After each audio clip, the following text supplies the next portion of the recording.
Talking in the room or over? Just to the room.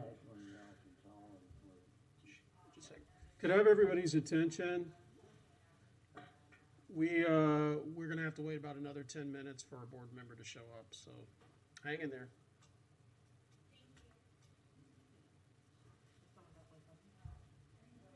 Yeah, Kathleen just called somebody and they're coming.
You have to, don't even, you wait till you see the screen.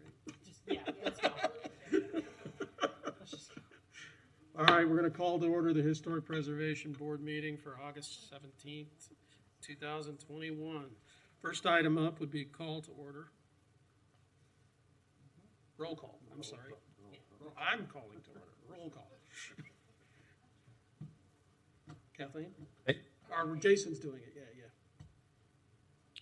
Mr. Chairman, can you hear me? We can. Okay, thank you. Thank you, Jason.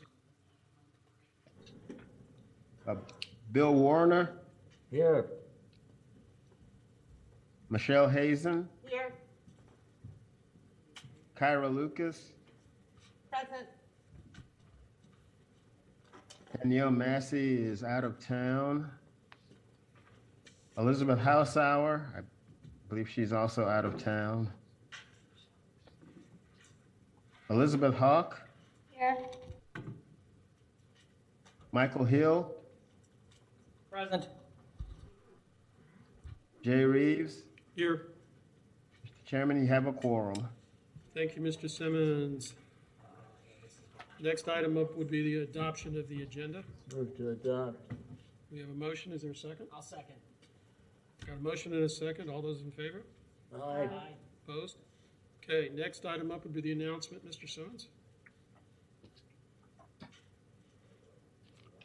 Or Thank you, Mr. Chairman.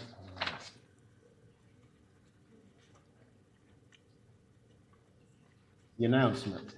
Section 30-3.5 of the Land Development Code establishes the Historic Preservation Board, including its composition and duties and authority. The Historic Preservation Board procedures are set forth in Section 30-4.28G of the Land Development Code. Appeals of Historic Preservation Board decisions are to the hearing officer and must be filed within 30 calendar days of the effective date of the board decision at issue. The appeal procedure is specified in Section 30-3.58C of the Land Development Code. Okay, thank you, Mr. Simmons. I don't have the current agenda in front of me, so Ms. Kaufman, Here we go. oh, you got it? Move to adopt. What's, well, I was gonna announce what the minutes were. Okay, the approval of the minutes for June 1st, 2021. So move. Second. Okay, we have a motion and a second. All those in favor? Aye. Opposed? Okay, good. Okay, that brings us up to public comment on an item that's not already on the agenda. Anyone? Okay. Moving on, that brings us to old business. Not yet? Okay, then that brings us to new business. Okay, Jason? Thank you, Mr. Chairman. Petition HP-21-35, Jordan Burchell and Sam Moss, owners. Certificate of appropriateness to install fencing on the property of an existing single-family dwelling located at 538 Northeast 11th Avenue. This building is a contributing structure to the Northeast Residential Historic District. In just a moment while I pull up the presentation.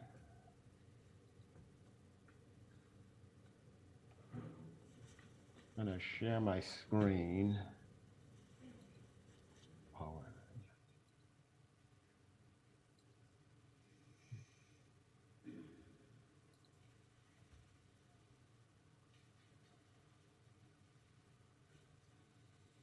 What happened here?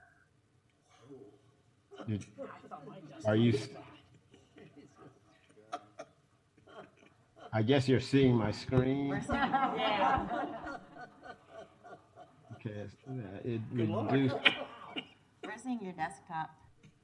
See, Jason, I'd like to just see how your mind. I can't get the. You should see his office.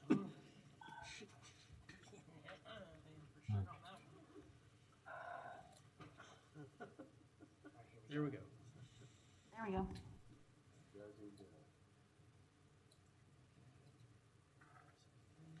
Okay. Mr. Chairman, board members, this is petition HP-21-35, installing fencing at 538 Northeast 11th Avenue. The applicants are looking for a COA to install fencing after going through the conceptual review of proposals to fence the property. The fencing and associated landscaping is intended to enhance the visual appeal of 538 Northeast 11th Avenue and create a more usable private outdoor space. The house sits back almost 50 feet from the south property line, indicating that the majority of space on the property will be difficult to make more private without coming into some conflict with certain guidelines concerning fence location.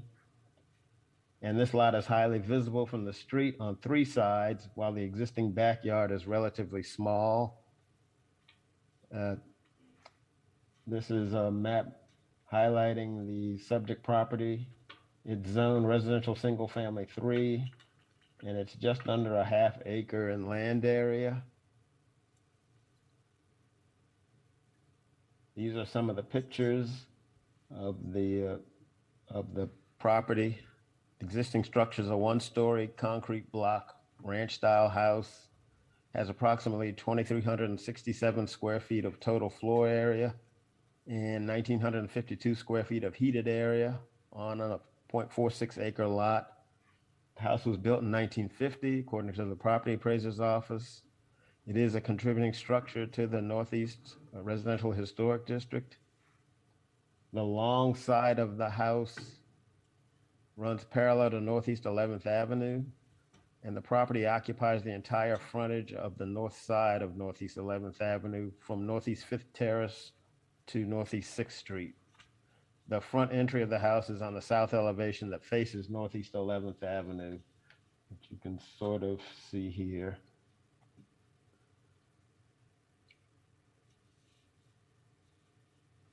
And these are just some other pictures, old Google Street View pictures of the property, just showing the extent of the size of the lot and the amount of space that's out there in front of the house. Now, the applicant appeared before the HPB in May with a concept review of several layouts for fencing for the property. Their request was for feedback concerning the installation of a fence as part of an overall landscape redesign for the property. They're here tonight seeking final approval of a fence layout.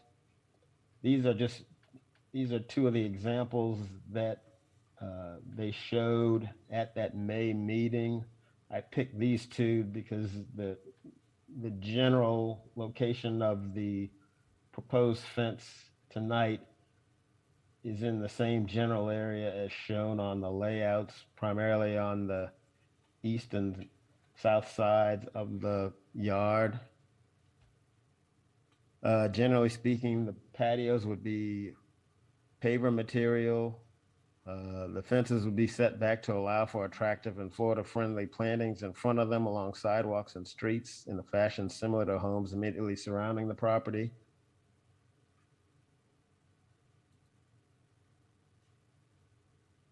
Okay, per the board comments from the May meeting, the applicants worked with their landscape architect to specify a 6-foot tall fence for the rear of the property and on the eastern side of the property, with the 6-foot tall portion of the fence ending parallel to the face of the house. So you've got some renderings here showing some of the fence proposals and the design of those proposals. And over here on this right-hand side would be the 6-foot, basically 6-foot privacy fence running to the front wall line of the house. The house is shown here, and so this 6-foot privacy fence would be running just to the front wall of the house. Now from there, the applicant preference for the section of fence on the eastern side in front of the face of the house or south of the face of the house would be designed with an open section on the top side of the fence for growing vining plants and a 36-inch bottom side in compliance with the design guidelines. They would want this section to run to Northeast 11th Avenue, basically from the front wall of the house to a point here indicated by this X. That would take in the corner of the property at the intersection of Northeast 11th Avenue, which is to the south down here, and Northeast 6th Street, which is over to the east. A secondary choice would be for this 6-foot section with the top side with vining plants and the 36-inch bottom side to run only to a point south from the front wall of the house to this blue X indicated here. The final choice would be for a variable height section of fence to run from the front of the face of the house and then around into the front yard with a 36-inch to 48-inch height. Now, the rendering right here shows sort of what they had in mind as far as the variable height fence.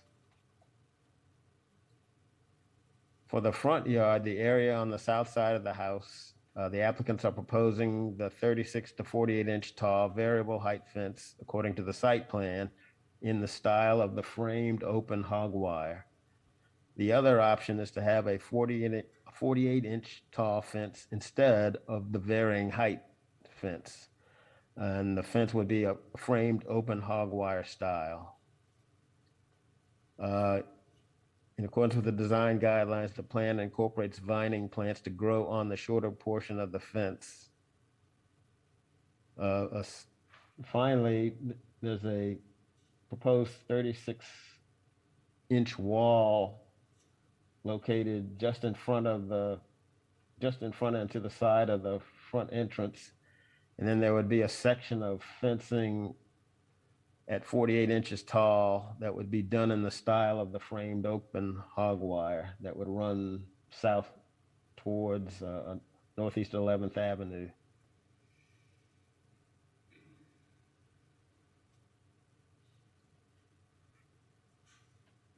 This is a close-up detail of the fence design, primarily on the east side. You see on the right-hand side, the 6-foot privacy fence that would be proposed would be 100% opaque and run to the front wall of the house, which would be located here. And then from that point on, in this example, it shows a 6-foot fence, 3 feet of which would be the hog wire design, and then the bottom 3 feet would be the horizontal paneling.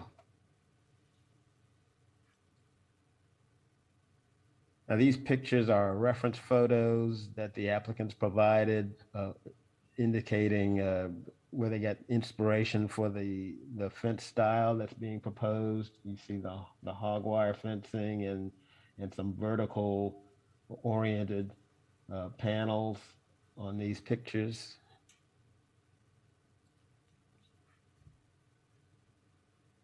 And here are some reference photos for the wall style inspiration. The 36-inch wall near the entrance will be either a cinder block or a poured concrete planter wall.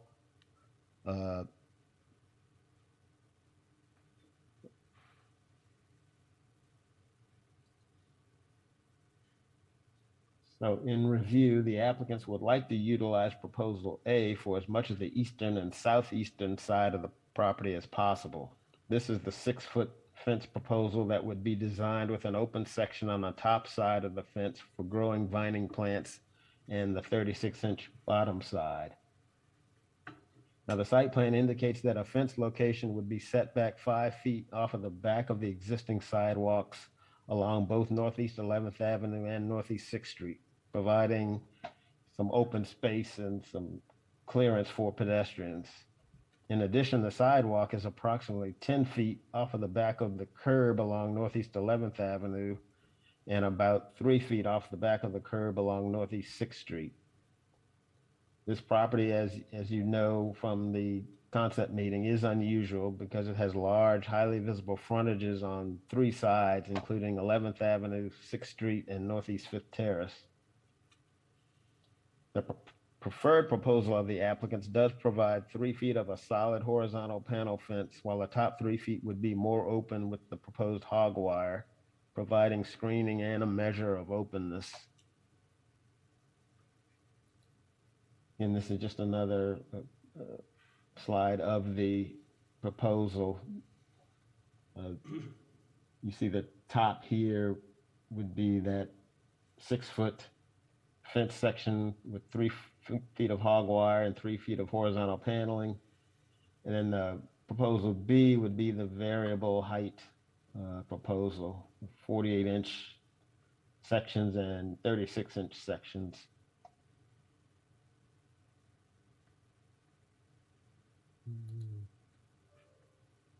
So with that, staff recommends approval of the variable height fencing in the front yard and the 6-foot tall privacy fencing in the backyard, and recommend that the board review the fence proposal options and the ideas in general to determine compatibility with the structure and the surrounding neighborhood.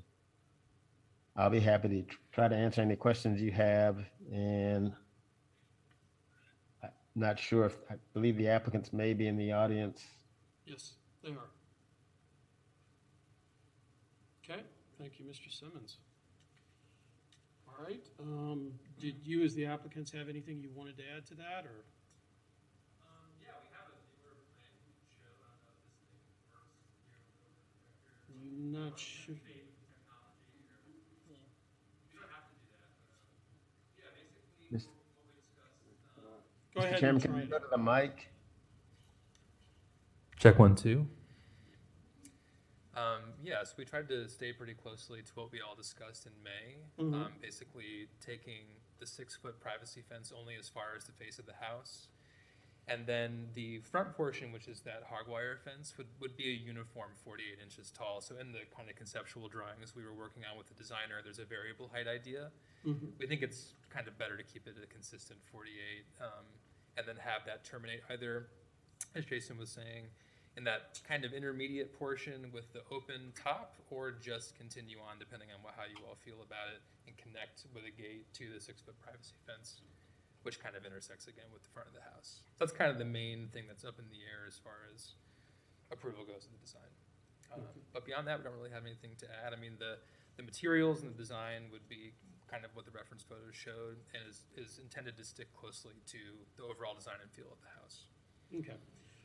So basically, you're trying to determine, with our motion, that either we go with a 48-inch all the way across the front, or the variable height. Which way are you really leaning towards? So if I think in a perfect world, the front of the house, the south side, would be that 48-inch tall fence, Okay. and it would end in that 36-inch solid, and then the top open, basically as far forward as we could come with it, because we know that that's kind of like, we don't want to block off the front of the house with that, but it's kind of extend the amount of the side yard that has some screening and some privacy with that top portion being open. Okay. And so I think the main question is the extent to which we can bring that 36-inch bottom solid, 36-inch top open fence forward on the east side. Right, yeah, it's mostly the eastern portion that we're concerned about, trying to push for that option A that we were exhibiting on, on the top right there. Yeah. So where that A is, everything north of that in the plan is a 6-foot tall privacy fence, and then in our favorite plan, everything south of that is that 36-inch and 36-inch high open the top to the angle, and then it would be 48-inch hog wire across the rest of the face of the house. Hopefully that makes sense. Feels like it shouldn't be that complicated, but it's pretty complicated. Is everybody following us? Yeah. Okay. Okay. All right, I just want to make sure everybody's clear. Okay.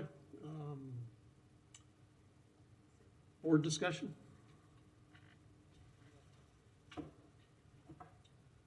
So I have a question. if I get it on the east side, you're wanting to do as high as you can on the 48. But then how does it transition around the front? So there's a gate, and basically the plan is to use the gate to kind of introduce an architectural step down to the lower height. That's at that angle? Is Right. that- Yeah, so I think wherever the 48-inch tall and that 6-foot height meets, the plan is to step down to the 40-inch height. Do you So have it's a- not just an abrupt, Do you have a picture of the gate or a drawing? Or? we don't, no. So I guess, what's your vision of the gate then? Is it like, say you're coming around the corner, you say in an ideal world it was 48 inches, so then is the gate 48 inches, or are you stepping down like from whatever the height is to the gate, and then does it step down again, or how to? I think the east gate would likely be a uniform height to what's next to it. Okay. That's my envision. So it would be a 6-foot tall gate. Yeah. So, but But- then if it's on either side, then that means a portion of the front. So the gate, is it at a diagonal then? Is that what I just? No, wanna I'm make sure. sorry, the gate, Where's the the gate? gate is essentially where where you meet the front of the house. So Oh, where that okay. transition Right in happens there. from the Right in fully. there, okay. Yeah. Yeah, so in the design, I think she's using the gate as kind of an excuse to change the fence design. So Got it's it, kind so of like a come over natural break. same height and then it scales down a little Exactly. bit. I So it's like a understand. natural breaking point. Yeah, Okay, I get it. Yeah, so that kind of narrower portion, we envision as being the gate. okay. Where there's a little door. Yep. My computer's not working, so I can't zoom in. I'm Try. sensitive to that. My Yeah. computer never works. Yeah. Okay, so then it comes around and then that's the wall there. correct? Yeah, and the angled portion is to sort of allow for more public-facing natural space, those like plantings in front of the fence, and to allow for the corner kind of, and also for visibility of the streets. Visibility, yeah. Yeah. There's a mature pine that sits on the public side of that fence. And so the idea is to kind of build a bed around that with some rocks, and that flows also through that 50-50 fence. So it's kind of like you have a view shed into the lawn. It also creates some privacy for us. Okay, and just so I'm clear, the section of fence that goes across the very front, the south section of fence, that is 48 inches but completely open, like Correct. the grid. Got it. And then the same is true of the gate that's in there, it would just be consistent with that. Mm-hmm. Okay. Okay. Yeah, thered be no 6-foot fence at all of any kind in front of the house on No, the south side. right, I get that. Okay, Clarification. So the fence from the west corner of the house to the east boundary is 48 inches? Yeah. Okay, and then going up the east side, you're proposing a 6-foot fence all the way. A 6-foot fence that's solid only up to the face of the house, and then a 36 solid, 36 open from the front Half of open. that basically to Yeah. the To angle. 11th. Yeah. And that goes to the gate. well, it goes to the corner of the house, I believe. So to the north of the gate would be a solid 6-foot fence. Right. To the south of the gate would be a 36-inch solid, 36-inch open fence, up to either the first angle behind the tree, or I think in Plan B, it was the second angle behind the tree. So pretty much until it meets 11th Avenue. Yeah. We're hoping for. Okay, But if that's not okay, we would also like to move forward with, whatever your feedback is. okay. Does anybody have any further questions, or?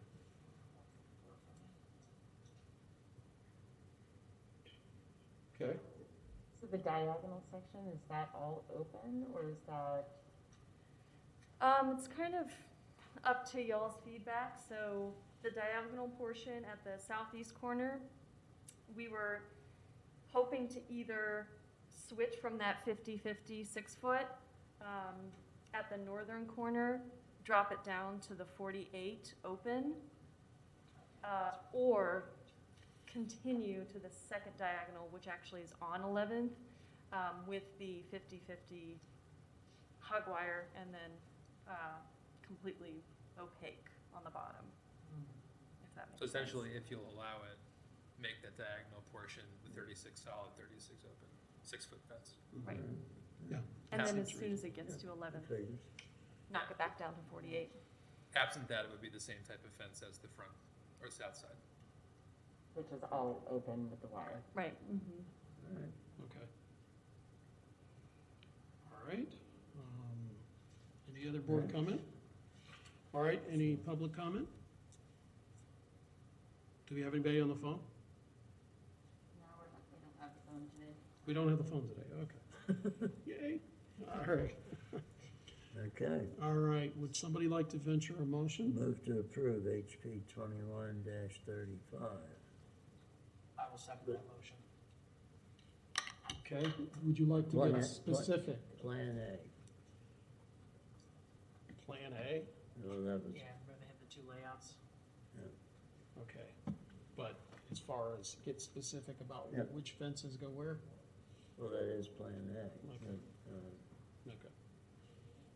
So 48 inches, Yeah, Across the 48 front. inches there, transitions up the east side to the 50-50, and then solid from the house plane north. what is the diagonal? Right. That's same as the Yeah. front? Yeah. Or, So on the plan I'm looking at, so just to be clear, the one in the front, so the plan I'm looking at, it's like 48, 36. It's not doing that anymore? no, We're very Two. sorry for that We're- confusion. We're just gonna go straight across. Yeah. correct. Got it. All right, we have a motion on the table. Is there a second? I'll second. Okay, Michael seconds. Any further discussion or question? Michelle? Nothing? No, I think it's gonna be a nice improvement. I mean, that yard needs something.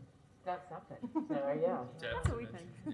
Can't wait to see Pretty- it. Can't wait to see some landscaping around Yes. it. Oh, yeah, it's It'll look great. I'm sure you've been very creative. I think it's. This yeah. drawing is really cool. I wish we could.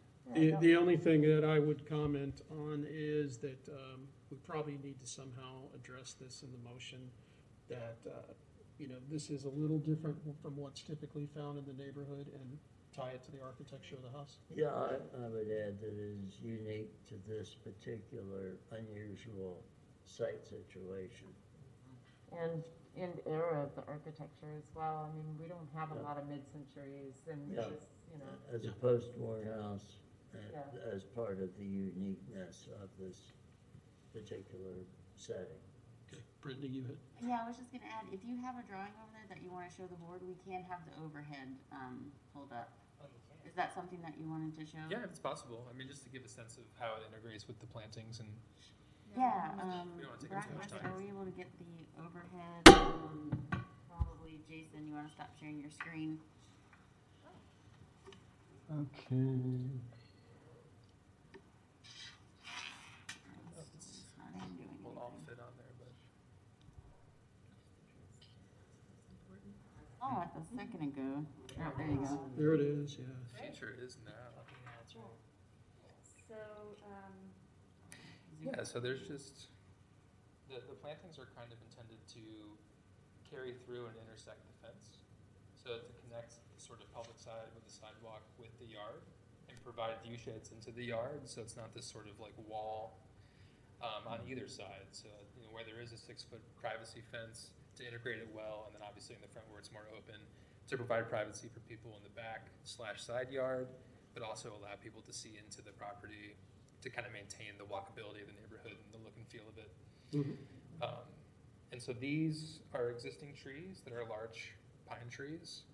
The plan is to add a few more trees that would mature over time to kind of add some trees back to the property. There used to be significantly more trees on it before hurricanes, as we were discussing before the meeting.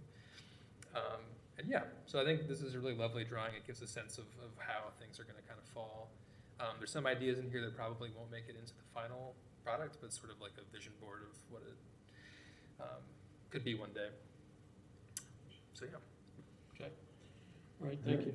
And I was gonna say, just in reference to what Bill was getting at, I mean, I see in the fence elements of course, mid-century modern, but also a little bit of oriental feel, and there's a little bit of that kind of prairie school look to it also, which I think fits very well with that architecture, that house. Yeah, it's definitely our intention. Okay, all right. Well done. And if nothing else, you should definitely preserve that drawing for future people who want to look at that house. Do what now? Preserve that drawing for future people Oh, who yeah. want Oh, to look yes. at that house. Yep, for sure. It's a lovely drawing. Okay, we have a motion on the table and a second. Any further comment? Okay, any comment from the public? Okay, I think we covered it. All right, Mr. Simmons, you want to do a roll call on this? Okay. Danielle Massey is absent. This is Elizabeth Hausauer. Elizabeth Hawk?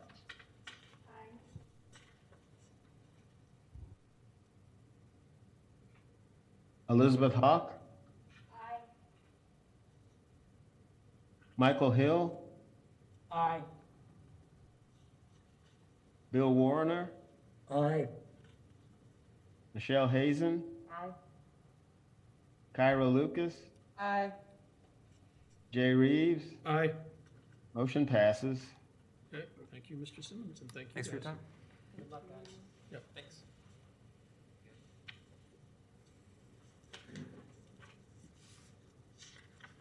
Okay, Mr. Simmons, the next item.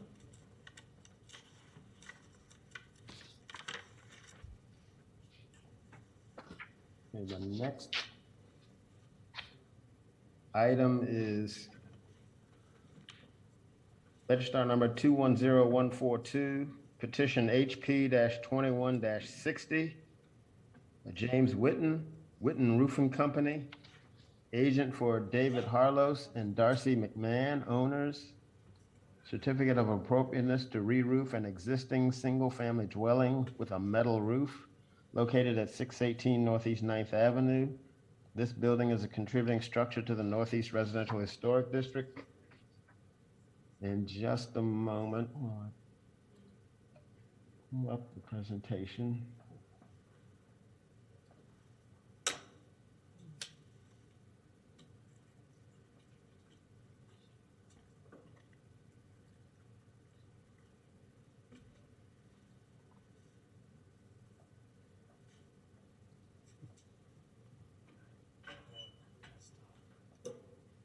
Feel better about mine now.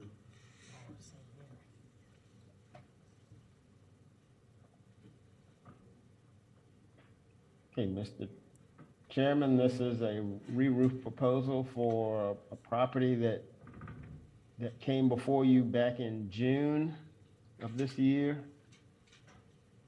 The proposal under consideration with this application would install a 24-gauge floating standing seam panel metal roof over plywood.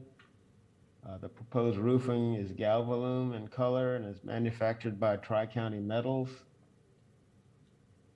The contributing structure is a one-story stone bungalow that was built in 1926, according to the property appraiser's office, and circa 1928 per the Florida Master Site file. This is a contributing structure in the Northeast Residential Historic District. And back in June 1st of this year, the board denied a request for a 5V crimp metal roof on this house. The property is highlighted in yellow with a residential single-family 3 zoning, 0.28 acres in land area. So the existing single-family dwelling is one-story stone bungalow. It appears on the Sanborn map of 1928. The house is a masonry structure with stone and rubble for exterior materials, a masonry wall foundation, a stone columns porch, a porte cochere, stucco-covered chimney, and a hip roof with a hip cross-gable secondary roof structure with composition shingles. The building is approximately 1,949 square feet of heated space and 2,567 square feet of total area. And again, it is a contributing structure in the Northeast Historic District.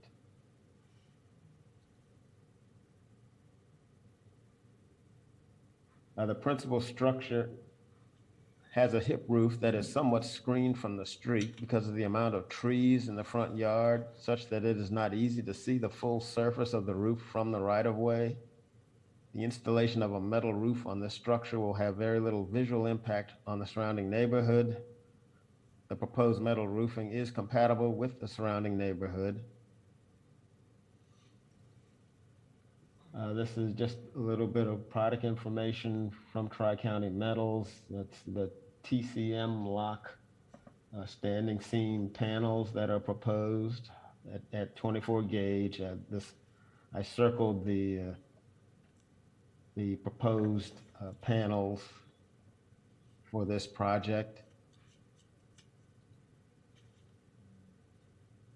The proposal would install a standing seam panel metal roof over plywood, galvalume color. The board approves metal roofing on a case-by-case basis, depending on the style and use of the building. Recommended metal roofing for most buildings in the historic district is a standing seam or 5V crimp metal. The spacing of these roofs is more sympathetic with historic metal roofs, and exposed fasteners are not as numerous or visible. The principal structure again has a hip roof that is somewhat screened from the street because of the amount of trees in the front yard. Staff recommends approval of HP 21-60 with the condition that the finish be galvalume or a light to medium gray paint finish. I'll be happy to answer any questions that you might have. I'm not sure. I believe the applicants may be in the auditorium and they may have a different type of presentation to offer you. Okay. All right, thank you, Mr. Simmons. Do you have presentation? Yep. I'm pulling the presentation up now. Jason, if you just want to stop sharing your screen. While you're doing that, I'll just introduce ourselves. I know a few of you. I'm Darcy McMahon, and this is David Harlos. And we've lived in our cute little cottage for 32 years, and we want to live in it another 32 years, God willing, and have our roof age with us. So while we do have a shingle roof now, we do hope to transition to a metal roof, and we've been very thoughtful about this process, and David's going to go into more detail about the rationale for the roof that we hope to have, which is different from what you approved at the last meeting. And we're passionate enough about it that we've waited, 120 days through 2 tropical storms, 4 price increases, and a compromised roof. So we are very anxious, but we do respectfully ask you to reconsider that decision from June. And if we're ready, I'll turn it over to David. Okay. I'm not sure where those photographs of the front of the house come from, but you can't see the house now because of the olive trees that are growing there. So it's not even partially obscured. It's pretty much totally obscured now. And we have 6 major concerns about this. And what we're proposing to do is, you approved a standing seam roof, but we want to put in a 5V crimp. Next slide, please. Mr. Chairman? Yes. I'm sorry to interrupt, but I just want to make it clear that at the June meeting, the vote was specifically for denial of the 5V crimp. There was no approval of any roof type at all. It was simply denying the petition that was before you in June, which was for the 5V crimp. Okay. Well, we had a very specific reason for using the 5V crimp. It goes back to energy conservation. The roof design that we want to install includes 2 layers of purlin. And the reasons for that is to allow 2 radiative barriers, the roof metal itself, and we've located a reflective barrier to go as the membrane underneath the purlins as well. So we'll reduce our energy load by to 1/4 just by those 2 steps.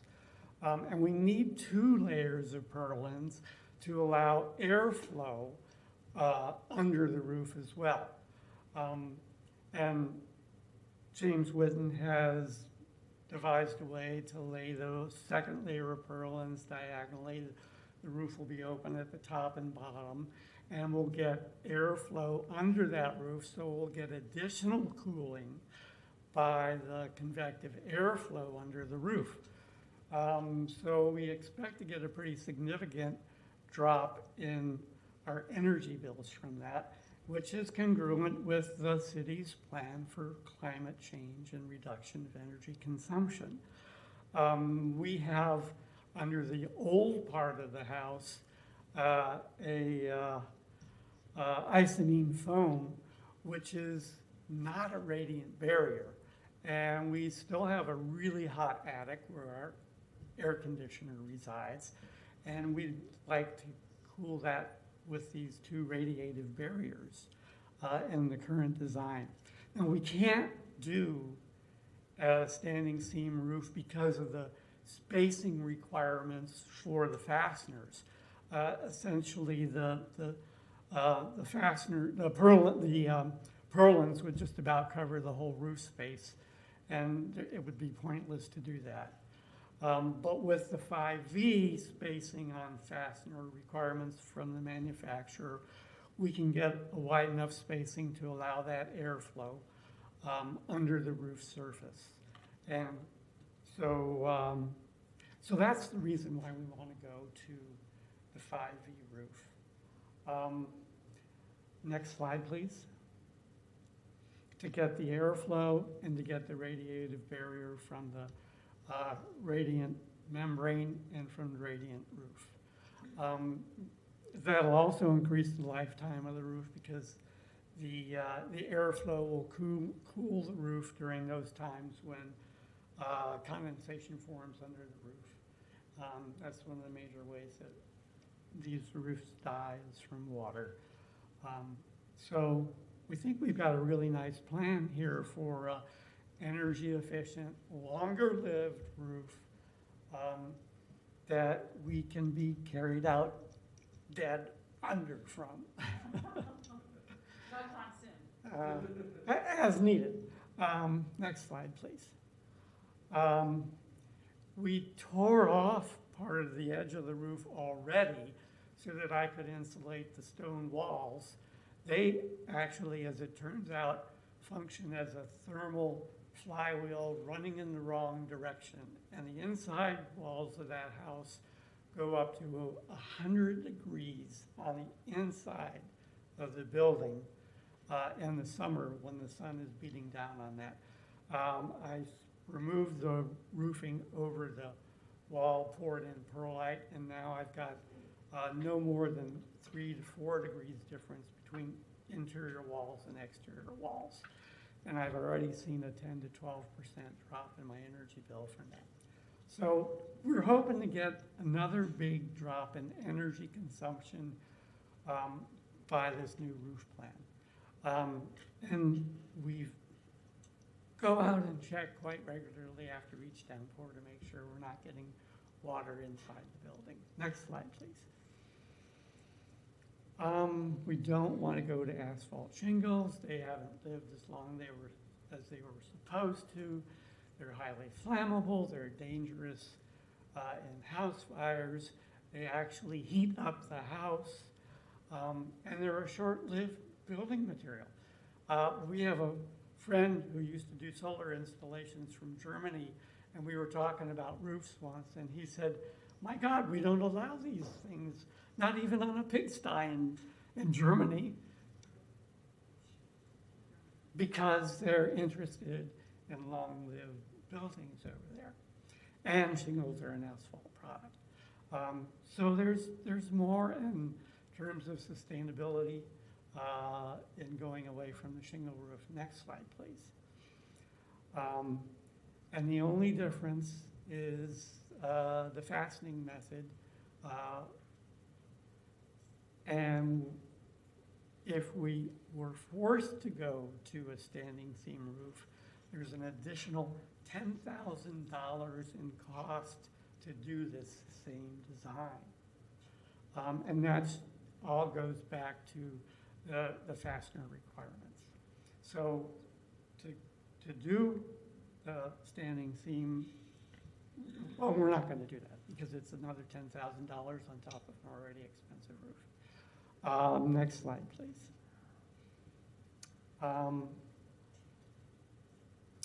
So these are the reasons. The second radiative barrier, the roof is $10,000 cheaper. We've got the highest utility bills in the state here. We hope to get to make some headway against that. And it's not only a historical roof, it's a climate-friendly roof. Next slide, please. There's some slides missing here. Next slide, please. Previous? Okay, next slide. I'm not sure why there's a prejudice against 5V roofs. Mr. Whitten did a really extensive historical review. He had his secretary going through microfiches of newspapers from the 20s in the duck pond, and 5V and corrugated roof were the only roofs that were available at the time. They came in 10-foot sections, so they were often used on outbuildings. And I think because African-American houses were smaller, and they were usually in a tenancy situation, they appeared on those roofs in our adjacent neighborhoods. And it was for that reason, I think, because of the longevity of the roof. And I think there's some prejudice against it. Next slide. Next slide. So we want to proceed with a 5V for the energy savings, the roof extension. It enhances the historic character of the house. It's $10,000 cheaper than what a standing seam would cost. And we've been waiting quite a while to try and get this project carried through. Next slide, please. And it's called for essentially in the historic guidelines. 5V crimp roofs are a characteristic of our neighborhood. Next slide, please. You can skip that one too. These are the 5V houses that James and I identified in the neighborhood. They're really all over the place. And they come on all sorts of houses. Next slide, please. This is a house on 6th Street. That's a 5V roof. It's a fairly recent roof. Next slide, please. This is on 6th Street. There's a cluster of houses in this area. Next slide. Mr. Ebersole put this top roof on in 1980. He did the porch in 1990, and then there's an addition in the back from 2000. They're all 5V. And across the street, next slide, was his son's house that he put a 5V roof on too. This is an almost brand new house right off of the street on 7th. You can only do this with 5V to get that kind of a curve in the roof. I believe Whitten did that roof too. Next slide. This is an almost brand-new house. I think it's been built within the last 3 years. It's got a 5V roof. And it's a very attractive addition to the neighborhood. A block south of there, there's another fairly new 5V roof. Next slide, please. And this, I think, is one of the nicest houses in the neighborhood.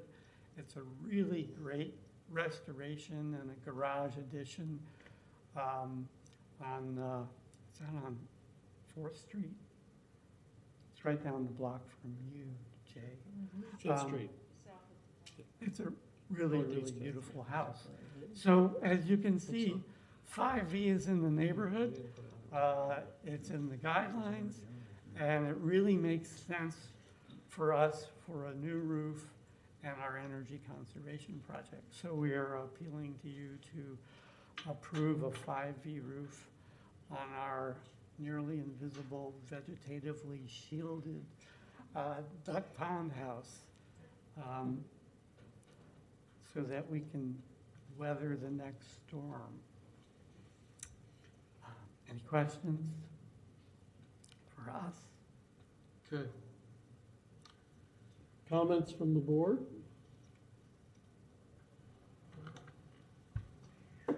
Have one. Yes. They look like metal roofs. I mean, honestly, like the standing seam 5B, I know we've talked about this. I still cannot tell the difference. Maybe I'm missing it. I mean, because it's not. A long time I thought 5B was that little thing. It's not. If you look at just the material, they're very similar, but the fasteners are all surface mounted. And this is something that you probably didn't talk to your roofer about, is that the 5V crimp roofs don't last as long as the other one, because what happens is those little neoprene gaskets on those screws eventually fail at a sooner rate than the other roofs. Yeah, they're now made with metal caps on the flexible sealant, and that does extend this fastener life somewhat. Yeah, I just want to make sure. We hope to be dead by then. So to get some clarification, I mean, that's what we're talking about. You can see the little screws? You can see the fasteners. That's the biggest difference. The standing seam also has a little bit more pronounced seam between the connecting panels. That's primarily it. They finish are the same material. They're finished up the same. It's just like I said, we've talked in the past, it does get to be more of an issue on a steeper roof where it becomes really apparent. On shallower roofs, on smaller cottages, it's not as apparent as it is on a steep house, say a big Victorian or something like that, which then it becomes very apparent that it's a 5V crimp roof. And I know we've talked about this before. I mean, is it a bias? I mean, do we just not like to look at screws? Well, to be perfectly honest, neither one of these roofs is really original to any of these houses. They all came in, the 5V crimp is more of a historic roof that came in early, but it was more of a utilitarian structure roof. The roof that did happen a lot in the duck pond, which ironically I own 2 of them, were pressed tin shingle roofs. They were a lot more common. We've lost most of those. And that's because they are really expensive and they last a very long time. And, but nobody's putting any new ones on because of cost is the issue right now. But anyway, we got a situation where the house is, I guess, not really highly visible. That's the only mitigating factor here. But Yeah, you don't see that from the street. There's a lot of trees. Now, granted, the trees weren't there anymore, but, you know. Yeah. I guess I just question, you know, because it is, I think we've discussed this at previous meetings, it comes down to, and I have to agree, from the asphalt shingles. I mean, they're not great for the environment. I mean, we are pulling them off, and quite frankly, the new real estate guidelines, we've had a big deal with the insurance companies where they're saying, oh, it's older than 10 years, you're pulling it off. Yeah. So you know, we're really in a place right now too where those roofs are really lasting for an even shorter amount of time because of the insurance regulations, where I think, you know, a metal roof is going to give you more years in terms of that. I think you are right. I think that 5D crimp, I understand there is a maintenance aspect to it of getting up. I've heard every couple of years getting up and just ensuring that all the screws aren't backing out. Is my understanding. There's a maintenance, because it's not really the metal of it, it's just the fasteners. And it is the Galvalume finish that lasts longer, which is the painted finish. The old historic ones were just galvanized metal, and they had to be painted regularly with silver paint. And those are the ones you still see rusty all over the place. And it's only as good as the paint on it then.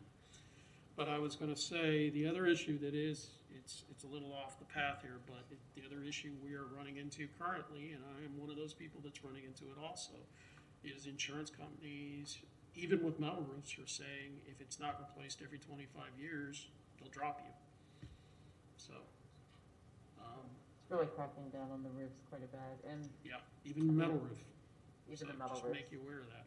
Well, and I think they But put shingle's some much worse. legislation in that will change that, where they're just, the biggest issue was pulling in where the roofers would go around and say, hey, you have hail damage, let me put on a new roof. And so now, depending on the age of your roof, you know, there's a percentage that they would, you know, as time moves on, so a percentage you would be reimbursed versus the full cost of replacement. My understanding. Okay, back to the issue at hand. This is the first time we've heard anybody wanting to put a 5V crimp roof on strictly for energy reasons. And that makes your project a little unique. And If it helps, David has a PhD in building science from Harvard, so he actually has really looked at this very closely. yeah, I understand. I'll say that your guys' dedication to this conservation project is really admirable. And the effort you put into it, the energy, efficiency, it's all awesome. Personally, metal roofs are my favorite. I think they're beautiful. However, with that said, it doesn't historically belong on a stone masonry house. Excuse me? It doesn't historically belong on a stone masonry house. It's not in keeping. Well, the house has a 1984 addition, which is the major part that's visible from the road, and it's cedar. The addition is not sympathetic to the house, and the stone portion appears to be a minor part of the house when you look at it from the road. So it's a, you know, it was one of those things that happened in the 80s when Joel and Alexa Friedman's family expanded, and Ivor Sparks, whom a lot of you know, put up this cedar addition, and it's kind of pasted on to the front of the house. And that's what we purchased. But you can see the other part of the house if you walk up to it on the sidewalk, but that's about it. So it'll look like it's a metal roof on a cedar addition for the most part.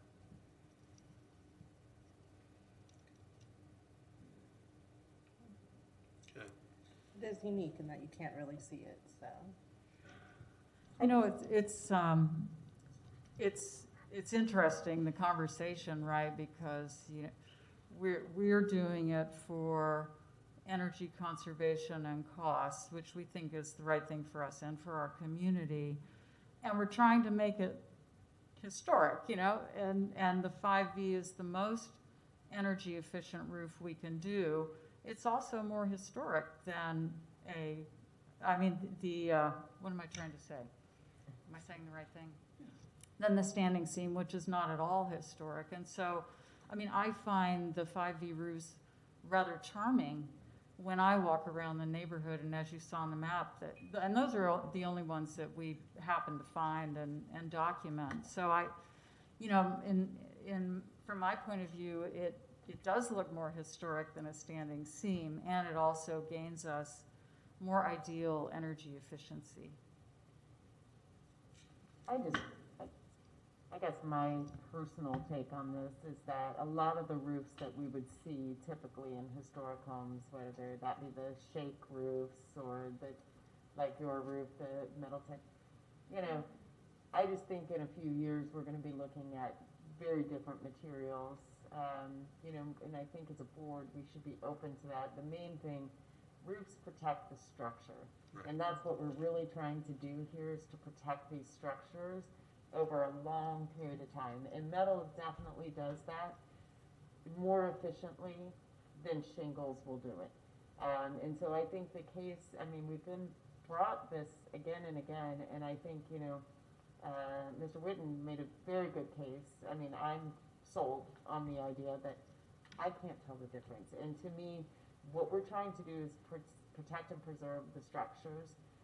Probably in another 25, 30, 35 years, whenever your roof is gone, there's going to be a new material that might even be more sympathetic to the original characters. But the main thing we want to do is preserve the structures.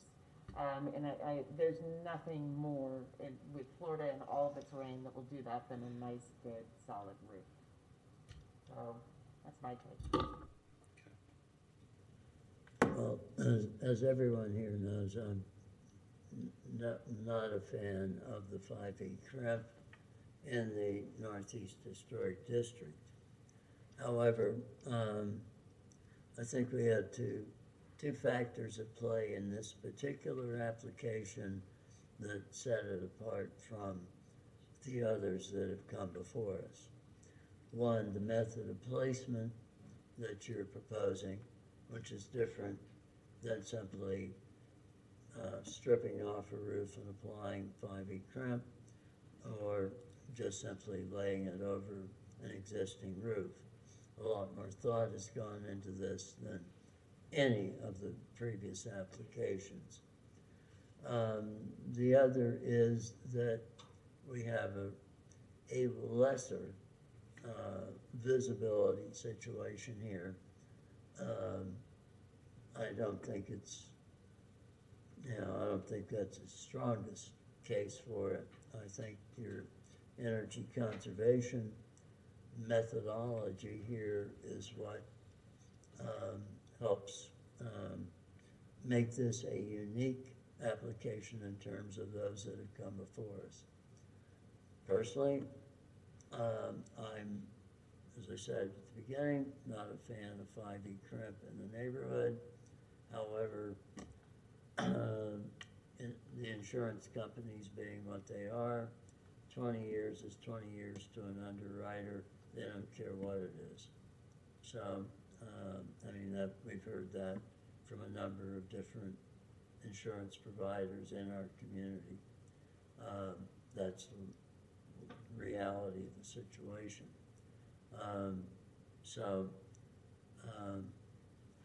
And of course, it's I do think we have a unique condition here, or a unique, not condition, but proposal. Okay, Mr. Simmons, can you hear me? Yes. Question for you. We already voted this down. If we wanted to re-vote again on the same issue, how would we go about that? Mr. Chair, in June, the application was specifically for a 5E crimp metal roof, which you denied. Correct. Tonight, this is a different petition number, and it's specifically for a standing seam metal roof. Okay. If you want to, I mean, I think you would have to vote with some conditions where you're sort of denying the standing seam, and then, Condition it as a 5E? or something like that.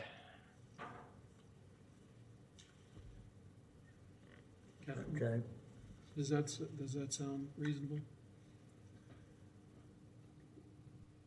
Mr. Chair, you could make a motion for the motion that's in the agenda, and if you choose to, you could deny that, and then someone could then make another motion with a different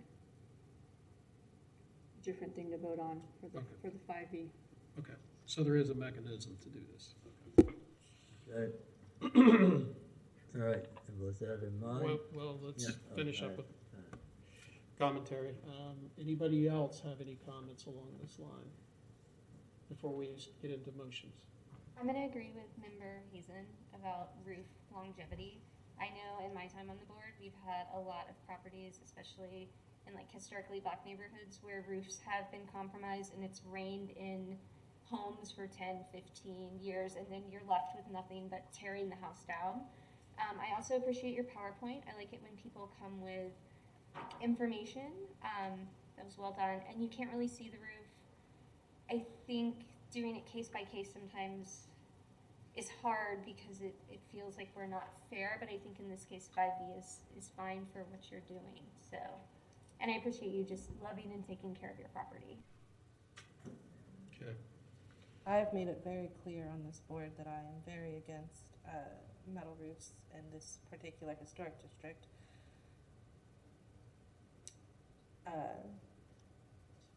And for my own personal soul and my beliefs, I want to say no, but I'm very inclined to say yes to this because of your guys' unique circumstances.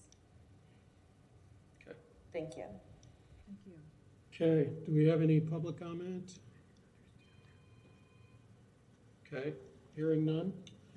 Does somebody want to, Bill, do you want to make a motion? Yep. I will move to deny HP 21-60 as presented. Is there a second? Second. Second, okay. All right, Mr. Simmons, you want to do a roll call on this denial? Thank you, Mr. Chairman.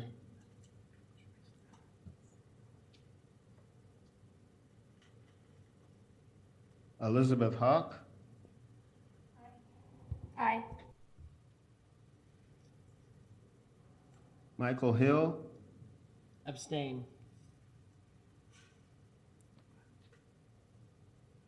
Bill Warner, Aye.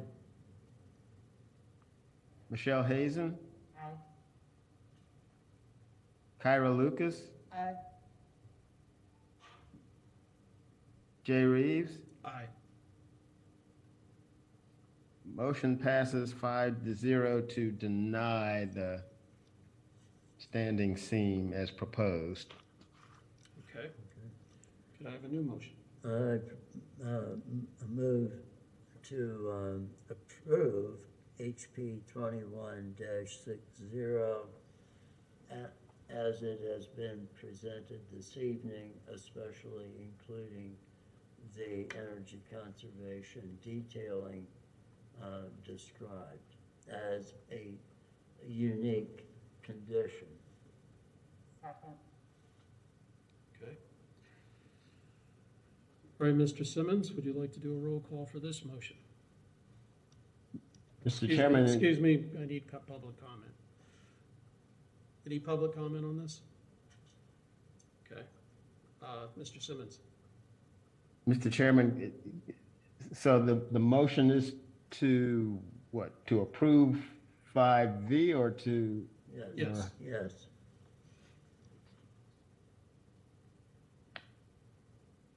And the second was by Member Lucas? Hazen. Hazen, yeah. Oh, okay.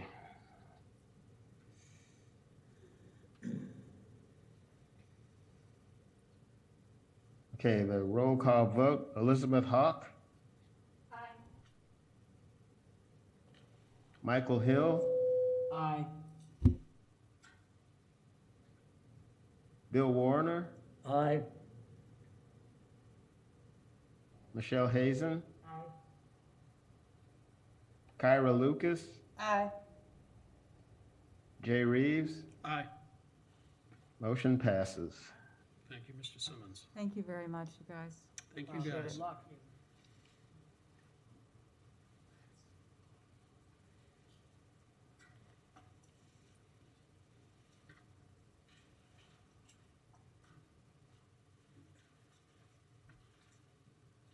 Okay, Mr. Simmons, next item.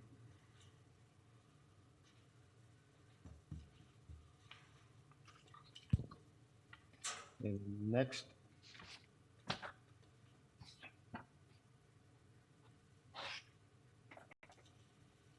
the next item is petition HP-21-61.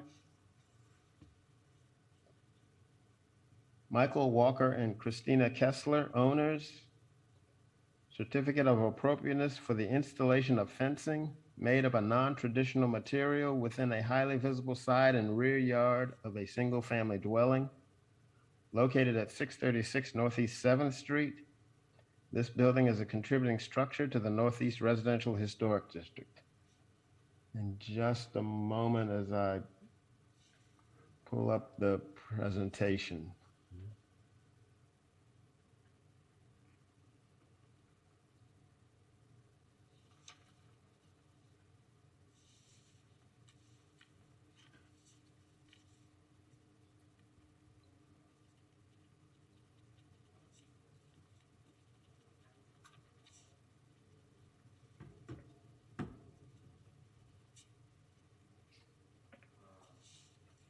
Okay, Mr. Chairman, board members, I believe in the agenda and in the attached backup, the staff report was indicating that they were proposing a 4-foot tall fence throughout, adjacent to the home. After some discussions with the fence contractor, that was changed to 6 feet. And the PowerPoint presentation will reflect the fact that what they are proposing is to replace the chain link fence on the east and north sides of the property with a 6-foot tall fence, horizontally oriented with composite wood planks.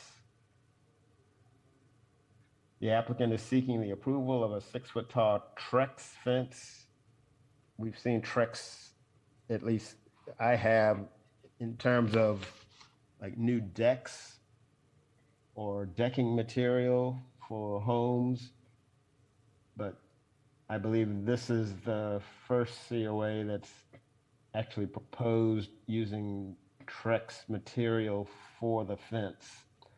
Trex is a composite fence material made from a proprietary blend of 95% recycled wood fiber and plastic. The east side of the property facing Northeast 7th Street is considered the front of the property and the front yard. The 6-foot tall fence proposed on this side is largely in compliance with the guidelines because it will be no greater than 6 feet tall, and it's set back a distance anywhere from 63 feet to 66.5 feet from Northeast 7th Street. Let's show you the map. The yellow highlights the property location on the corner of 7th Street and Northeast 7th Avenue. Approximately 0.36 acres in land area.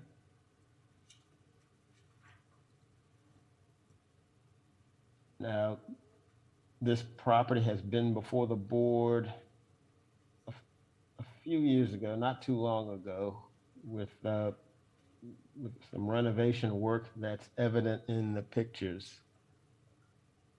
It sits on the corner of Northeast 7th Avenue and 7th Street, facing Northeast 7th Avenue with a large side yard on the corner. The house was built in 1911, according to the Alachua County property appraiser, and circa 1913, according to the Florida Master Site File. This is a 1-story wood Queen Anne cottage with simple detailing, brick piers, wood drop siding, and a cross-gabled roof with metal roofing. House is about 1,932 square feet of total floor area and 1,811 square feet of heated area on a .36 acre lot. It is a contributing structure to the Northeast Residential Historic District.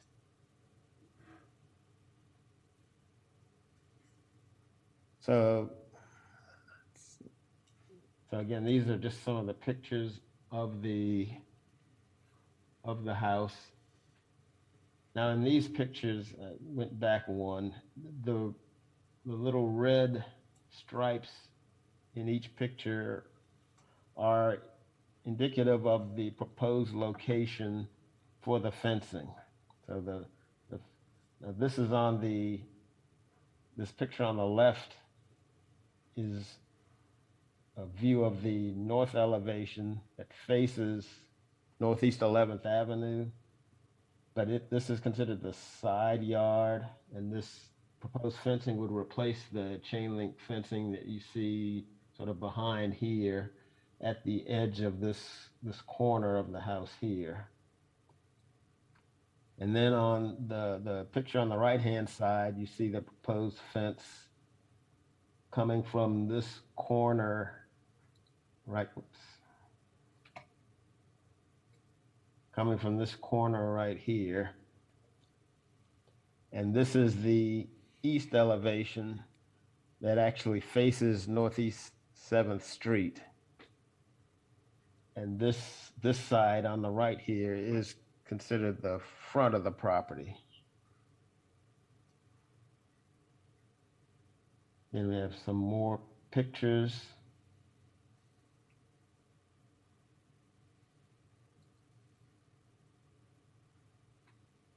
Now here's the site plan. It shows on the left the existing conditions as you go by there today, and on the right shows where the proposed fencing would be located.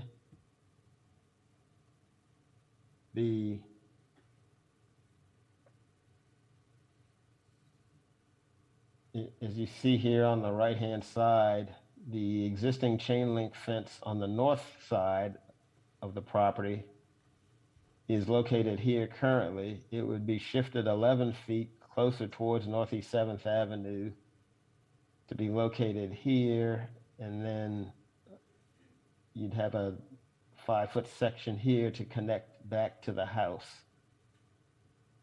So the applicants are proposing to replace the chain link fence on the east and north sides with a 6-foot high fence, horizontally oriented with composite wood planks.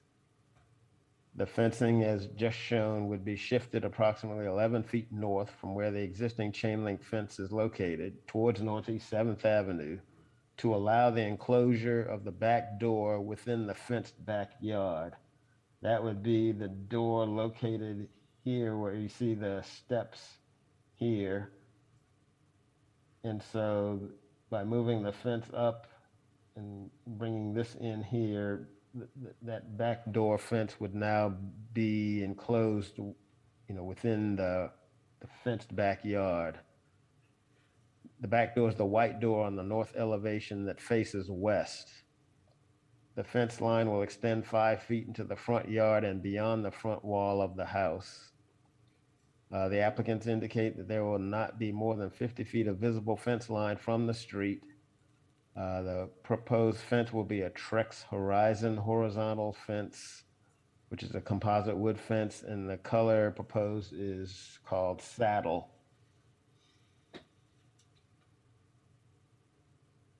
And on the Northeast 7th Street side, you would have new fencing coming from the corner of the house here and extending to the backyard, to the back property line.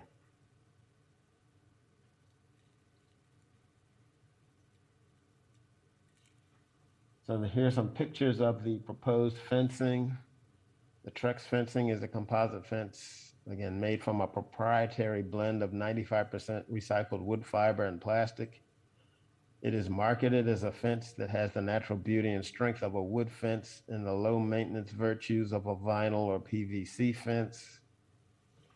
The literature indicates that wood fences need to be painted or stained regularly to protect them from the elements, but the Trex fencing would not. The wood fencing would be vulnerable to rot and insect infestation, while the Trex is not. The Trex is thicker than vinyl, and tests have shown it to resist sustained hurricane force winds of 100 miles per hour and gusts up to 116 miles per hour. The Trex is more costly than chain link or wood, but like vinyl is a one-time investment. The matte finish would give it a wood-like appearance, and it does not have the reflective shine that the plastic coating on vinyl can create.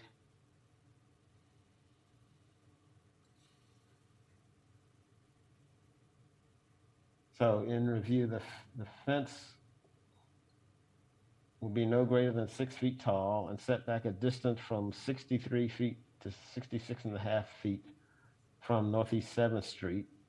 This distance helps to mitigate the fact that it would be mostly closed, i.e. 50% or more opaque, but the fence does not extend beyond the front wall of the house on this east side, which is considered the front yard of the property. The 6-foot tall fence in the side yard, or the north side, is generally in compliance with the guidelines for fencing because it will be no greater than 6 feet tall, including the portion that would be considered the backyard. The fence would be set back approximately 18 feet, 4 inches from the north property line after the fence location is shifted approximately 11 feet north from the existing chain link fence location. The shift towards 7th Avenue allows for the enclosure of the back door within the fenced backyard. Additionally, the proposed side and rear yard fence on the north side will be 6 feet in height and set back a significant distance from the side property line and the right-of-way, minimizing impact on pedestrians that might be walking in the area. The Trex fencing is marketed as a fence that has natural beauty and strength of a wood fence and the low maintenance virtues of vinyl or PVC fencing. The Trex fencing does not need to be painted or stained regularly to protect it from the elements and would not be vulnerable to rot and insect infestation. And the matte finish would give it a wood-like appearance and does not have the reflective shine that plastic coating of vinyl creates. As you know, in the past, the HPB has heard discussion about fencing on corner lots in the neighborhood. The proposed side and rear yard fence, because it's 6 feet in height and set back a distance from the side property line and the right-of-way, it's felt that this would minimize the impact on the pedestrians. So with that, staff recommends approval of HP 2161, but noting that the board should deliberate on the Trex material for the proposed fencing to determine if it's appropriate for the historic district, as well as deliberate on the horizontal orientation of the fence planks. I'll be happy to answer any questions that you might have, and I believe the applicant is on the line, I believe. Okay. Yes, Michael Walker and Christina Kessler are in attendance. Okay, thank you, Mr. Simmons. Mr. Kessler, did you guys have anything you wanted to add to the presentation? No, not at this time. Thank you. Okay. All right, comments from the board. Michelle. So, I'm just looking at our guidelines and thinking about where we are with this. I mean, there's, again, just like I feel about roofs, I think I can feel that about fences too. I think there should be some longevity there, and, wasteful products in our environment is not something I like to think about. However, just with our guidelines, anything coming up to the front of the house, I think is always a concern. I don't know how I feel about this fencing. It is a new product for us and isn't a product that we see. I think there's other durable materials. I think my thought is if we're going to see something like this material, I certainly wouldn't want it to compete with the architecture of the home. This house, I know the history on this house, we've seen this house a few times, and what was once the front is now the side, and, you know, I feel like this house is still a little confused on what it's doing. But that was decided a while back. Well, it's a corner lot, so therefore two fronts. Right. So, but now I feel like in what we're seeing here, they're showing, like if you look at the drawing, you know, with the red lines there, it showed it very small, but, you know, if I'm getting it right, we're proposing a 6-foot fence, which would basically come up above. It would come in front of the house, and it would hide the, like a side stairwell. So it just doesn't, the placement feels off to me. I feel like it really contradicts the architecture of the house. I feel like the horizontal just isn't something we would see. I think I'm open to talking about the material, but I think as proposed, I see issues here for the home. I feel like it, you know, takes away. Okay, thanks, Michelle. Anyone else? Bill? Trex as a fence material, I don't have any problem with. However, the proposed placement, I have a major problem with, both in terms of height and in terms of method of placement. I find that the proposed finish of the material, I've got a little problem with that, not the fundamental material. But to put a barricade fence north of the northernmost elevation of the house, I think sets an extremely poor precedent. It should be inconsistent with the guidelines if it may not appear to be.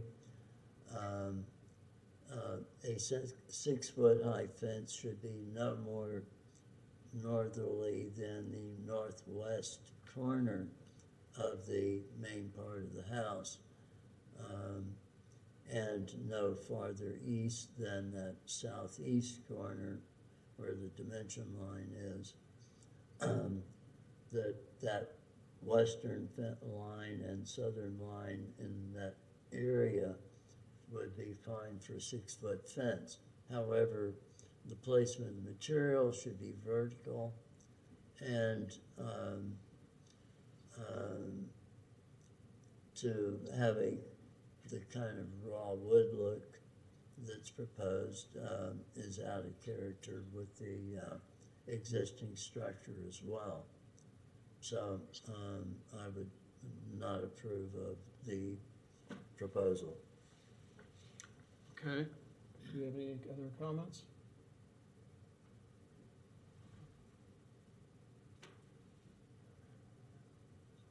So you said this lot was visible on two sides, yeah?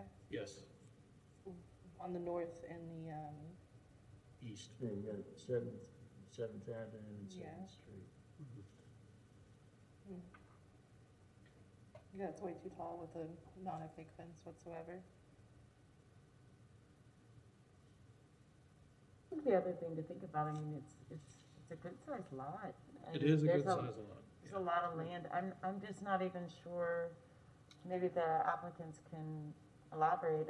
I'm not sure why that northernmost side even really needs to be captured. I'm not sure if there's a purpose there. Maybe it's, I don't know. I mean, because I know there's a back door on this structure as well. I was thinking maybe to let your dogs out, but there's a back door on the structure as well that, you know. Let me add that if the proposal was for a 4-foot fence where it's proposed to be located and set with the material vertically, more in keeping with period appropriate fencing in the neighborhood, that would be acceptable. But in its proposed location, 6 feet as well as horizontal would be completely inappropriate. Well, we did approve a horizontal fence earlier. No, we didn't. That one with the chicken wire was horizontal. Huh? Yeah. What? The one with the hog wire was Yeah, horizontal. okay, that's completely different. It's a mid-century. It's a mid-century versus a traditional house. Make Yeah. sure.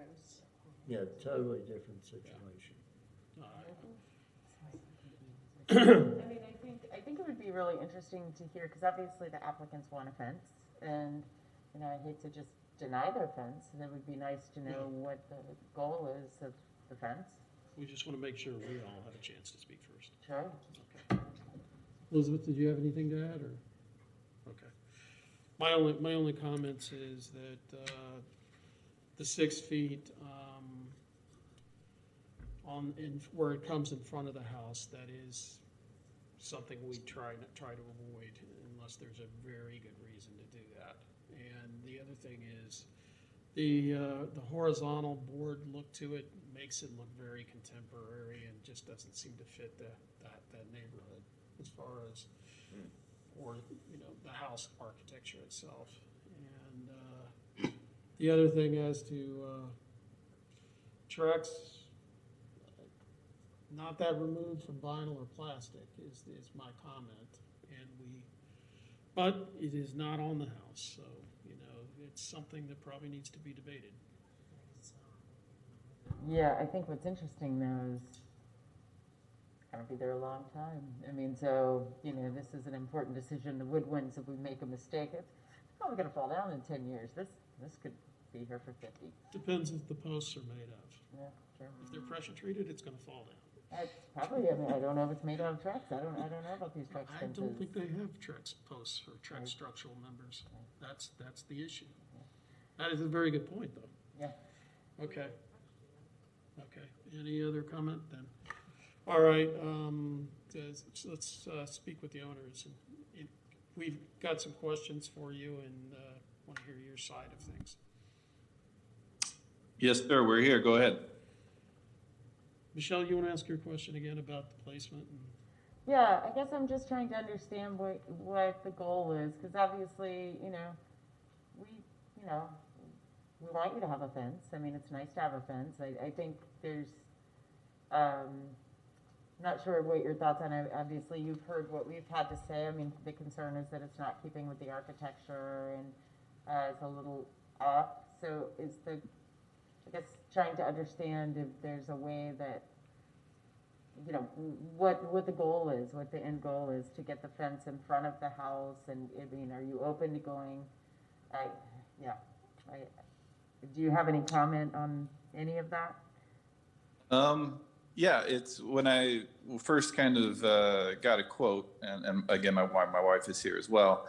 There, if you're looking at the picture on the left, to the right, there is a pretty big patch of pine trees, and kind of off to the right of the driveway, and that would have put the fence right in between some pines that we didn't have to remove. So, and while it also gave us, you're right, this house is kind of confusing, front, back, left, right. So it was also going to give us another option to take our dogs out, as opposed to walking, because that other, where the porch, or I'm sorry, where the deck is, that other back door is in a laundry room off of the kitchen. And that's not something we use very often, other than to do laundry, of course, while this other one is in a more high traffic area and allows us to let our dog out and roam free in the backyard. So that was, kind of the two main reasons why we thought that, and again, we thought this was more the side and the back of the house. And to preface even this, if I could say that my wife and I bought this home and we moved here from California in May. We are happy to be here. We really enjoy the community so far, and are working our way into integrating into the community more. And when we were purchasing the house, we had no idea that there was a historical association, and it was not talked about in our within our real estate agent, or and in fact, a neighbor. We talked with a neighbor about what we were thinking or planning, and they said, can I inform you about the historical society? And we've been trying our best to, attend these meetings. This will be our third time trying to attend, obviously due to unforeseen circumstances.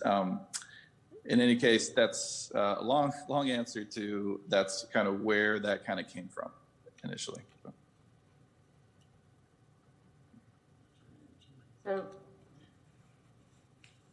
if I can just say, I too have a dog, and, coming dogs, they're not really good about wiping their paws. It's nice to have that backdoor laundry room, maybe by the time they get in the main house.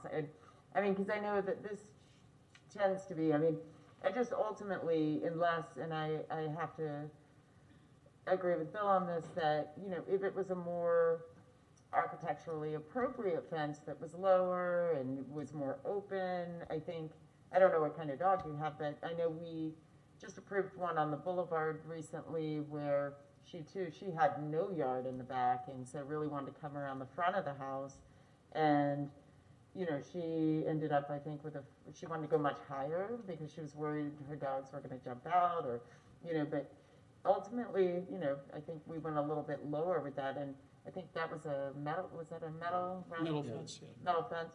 And you can still see through it. I think it actually looks fantastic. I think it's the materials, it's the combination of the materials, the solidness, the height, the orientation that aren't quite right. So that's why I'm wondering what the goal is, and if there's a way we can,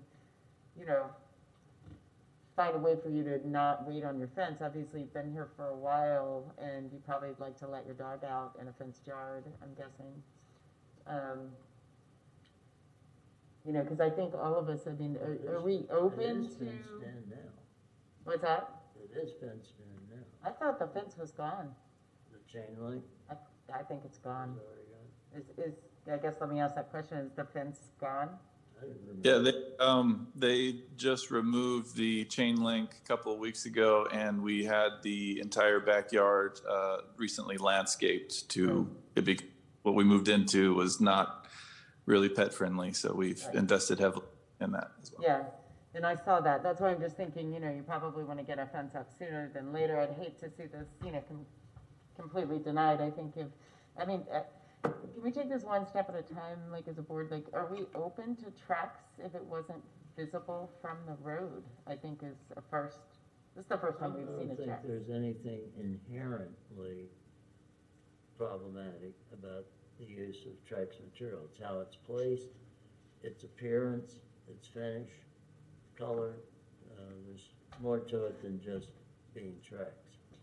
Okay, so on the back, I think you said the south side, we've got the west side.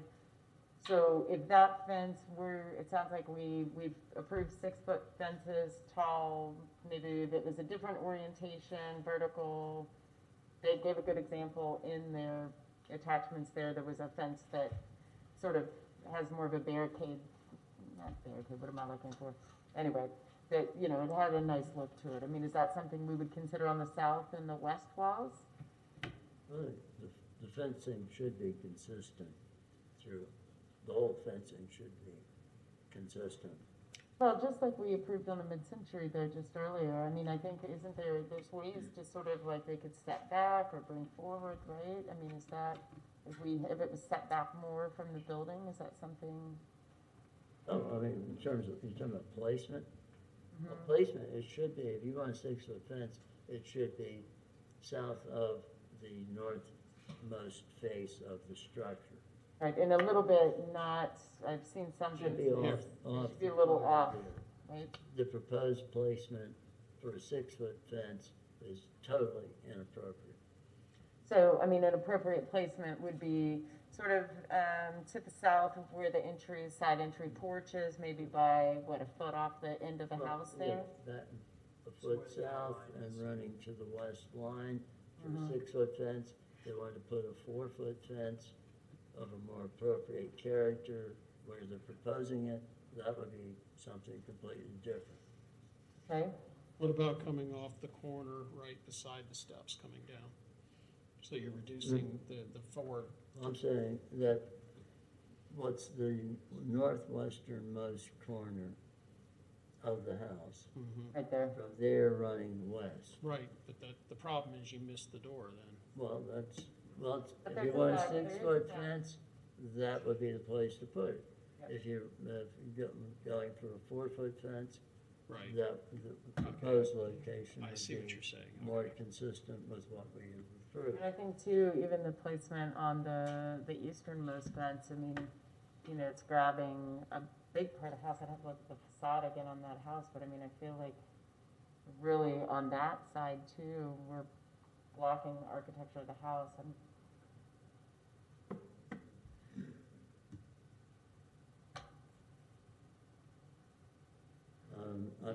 mean, again. suspect we may want to continue this. Huh? I'd like to give them an opportunity to reevaluate in light of comments. I just wonder if it would be worth, I mean, again, I just, you know, we can continue it, but then, you know, we know how the meetings have been lately. I'm where we 4 weeks. opposed to the proposal. Right. Like I'm just looking at this, what is it, Trex seclusions? We've seen some of them, see that? We've seen that fence in the neighborhood. It's something that we've seen before. It gives them their 6 foot, you know. It's vertical. It's the Trex, it's vertical, it sort of meets a lot of the things. So if they were open to potentially being open to the vertical placement, you know, kind of moving it a bit, then I mean, I think it's something we could approve tonight if they were open to a couple tweaks to their plan. So, if I'm hearing this correctly, it would be more vertical planks and coming off of the, not the staircase, kind of on the northeast 7th Avenue side, but maybe going towards the corner of that house, maybe where it says right by 14.1 right there. Yeah, so I right. think that would be more acceptable to everybody is what I'm hearing. Okay. And then also. Yeah, on we this- would definitely be open to that. So. What about on this other corner too? Same, I think we're sort of faced on the same thing. We're really up on the architecture of the house. I would say back to the, I guess there's a, hold on, let me see if this is. Hold on, let me see, is that, what is that little structure in the front? Is that, I'm not seeing. What am I? Oh, point at with the mouse. Oh, that's the shed. There's a shed? Oh, there's a shed. I see the shed. Let me ask you this, given the fact that the front yard, which I guess if it's side yard or front yard, it doesn't matter, but it's 63 feet back from Northeast 7th Street. And the fence itself is proposed to be 6 feet, which means the house is probably, say, 3 feet above ground. And, you know, is that a mitigating factor there, where you're coming off the front corner of the house? Because of the fact the fence is down low, the house is a tall house, you're not obscuring the house necessarily. And sir, all of the where it says shed on concrete, so on the right side of that yellow line, that's all a heavy bush, heavy tree. So heavy shaded area too. Could you go behind the shed? Like to where the little arrows are? What am I looking at? If I'm in, where it spells out shed on concrete. Yeah. That area all the way up top, basically the front of the house it's all landscaped. There are hedges, there are trees. And from where it says shed on concrete all the way to 7th Street is a heavily bushed and treed area. We have a large magnolia and bushes. Probably, I'm 6 feet tall, probably up to my shoulders or mid chest at least. So There are 3, 4 palm trees, pine trees. also along that line as well. Yeah. So So it's already heavily vegetated.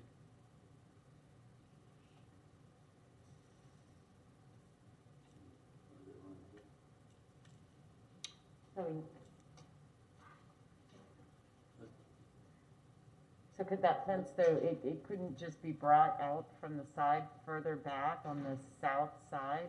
I mean, it just feels, again, like, I mean, at least from what I'm seeing, I mean, maybe, I mean, attaching onto the porch, you know, because right now, is the, maybe I'm mislooking at this, where's the line of the new fence? Is the yellow line going in front of the shed? Is that That's proposed? what's being proposed. That's what's being proposed.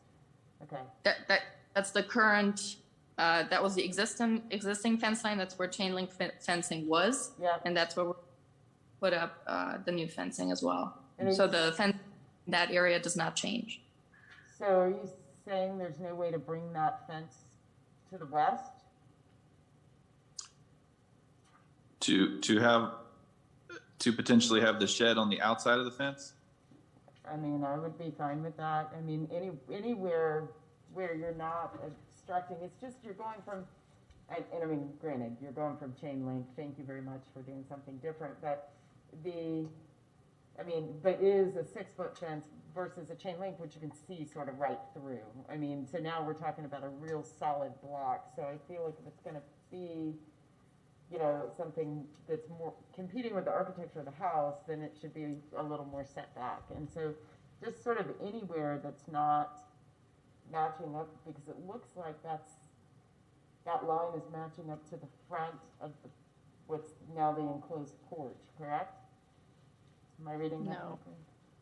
What? That yellow line? Lines up. Yeah, it lines up with the front face of the house. With the front, yeah. Right. And I think if it could come back to either the other corner behind the shed. Where it says 21.4. Yeah. Or further back, you could go further back. I mean, anywhere, I mean, depending on what trees are there, you could certainly, you know, kind of work it in where, as long as it just wasn't on the front.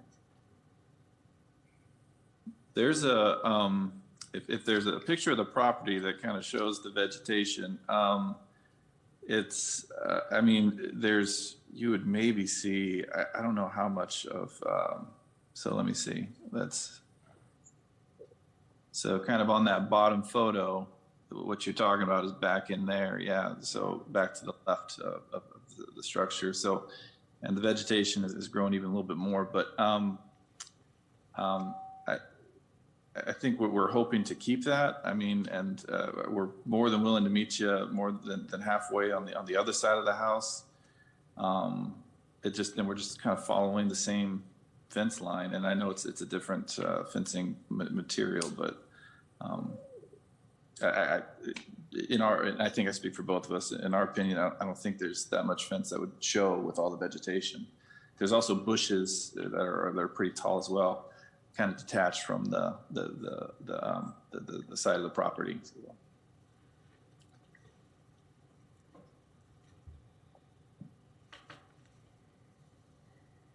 It's just such a funny property because it's been, you know, if that was a porch, which it should have still, well, anyway, if it was a porch, you know, we wouldn't allow a fence line to line up with the front of somebody's porch. So to me, it feels really out of whack to then put a fence, because it still feels like a porch, but an enclosed one, is my take.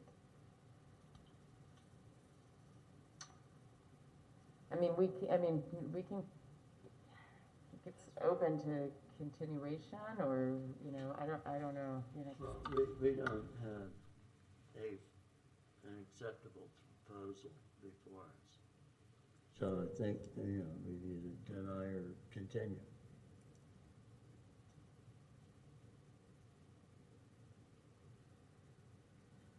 Again, I mean, you know, yeah. I mean, they've given us samples of fencing within this packet, that if they're open to the vertical, and they're open to some placement changes. I think it is something that we have the materials in front of us, potential Yeah, placements. I'd like to see the detail though. All right, well, Yeah, we don't have any detail, but, yeah, we it have. seems to me that material. the hang-up is on the east end of the house, that fence line. Does anybody else have any comment about it? Because, I mean, it's been mainly you two. If it were pushed back where they're No. saying there and there. Yeah, I think it should be on the short edges there. I think that's where it should be. Well, I mean, the one on the north side, I feel like that's a good compromise. This one and that can be 6 feet across They there. can always put a gate there for the Yeah, dogs. yeah, exactly. You know, it's Even with a 4-foot fence, it would be very weird to have it coming off that part of the house. Yeah. Yeah, agreed. Shall we say? It'd be a distinct compromise. Yeah. Okay. Even though this house is already very, It sounds like the way the board is leaning is that they're fine with the compromise on the north, but they're wanting the compromise on the east. And the question is, are you guys willing to compromise on that? But so it would have to be vertical in order for it to be approved and move back to that 21.4 corner right there. Right. Yep. Yeah, I mean, I think that's the way the board is leaning right now at tonight's meeting to get it approved, is where I'm going with this. Otherwise, I think we're gonna be continuing it. Yeah, and I just want to throw out another thing. I mean, if you really wanted to increase the lot size, you could do a different kind of fence completely. Like we said, we've seen metal fencing, different things that then you could actually gain, if the goal is to gain more of the lot in a fenced area, I think there's other ways that they could, right? Yeah, if that were an open material, Right. proud of the shed, that'd be a whole different story. Right. But we're talking about a barricade. Because fence. it's solid, right. Okay. How do you guys feel about it, I guess is the question. I mean, we, definitely want to move forward, and we've been here since early May, and our dog hasn't really had a place to run. Exactly. So we're, I mean, I think, we can be flexible, and I definitely would like to get this approved and move forward, and I do appreciate all of your guidance, insight, and time. Moving forward, I think it would be helpful for new, owners to have like some education, educational material, maybe that's something to walk through, because this came out of nowhere for us. And I get it, and I'm glad that you guys and ladies, men and women are a part of this, trying to keep it in line with the historic elements of the neighborhood. However, again, this came out of left field, and I feel like that was something, and I think I speak for my wife as well, that it would have been really nice to know about. And we will continue to invest in this property, and hopefully, and in turn, the neighborhood and area. So. And for your information, our historic guidelines are on the city's website, but it's not gonna cover everything, because as you know, every house and every lot are slightly different. So, but it would certainly cover things like fencing and all that, and, just let you know that that's out there too.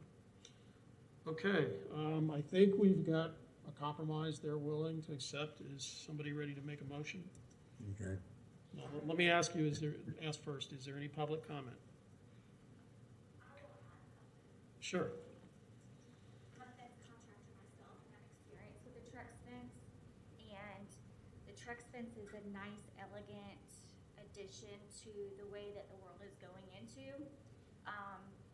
They actually specifically, yes, it is a wood and plastic composite, but they actually specifically put the wood grain look into the material to make it look. But it is the longest longevity fence out on the market right now. It's not very common in our area because people don't know about it. Right. But when you're in my situation, we look at all different kinds of stuff. But it's the best quality material. It looks like wood. It doesn't have the shine. It has the matte finish.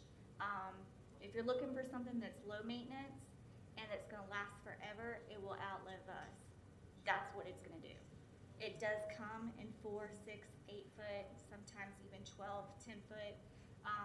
And it does do vertical and it does do horizontal. So you can get it both ways.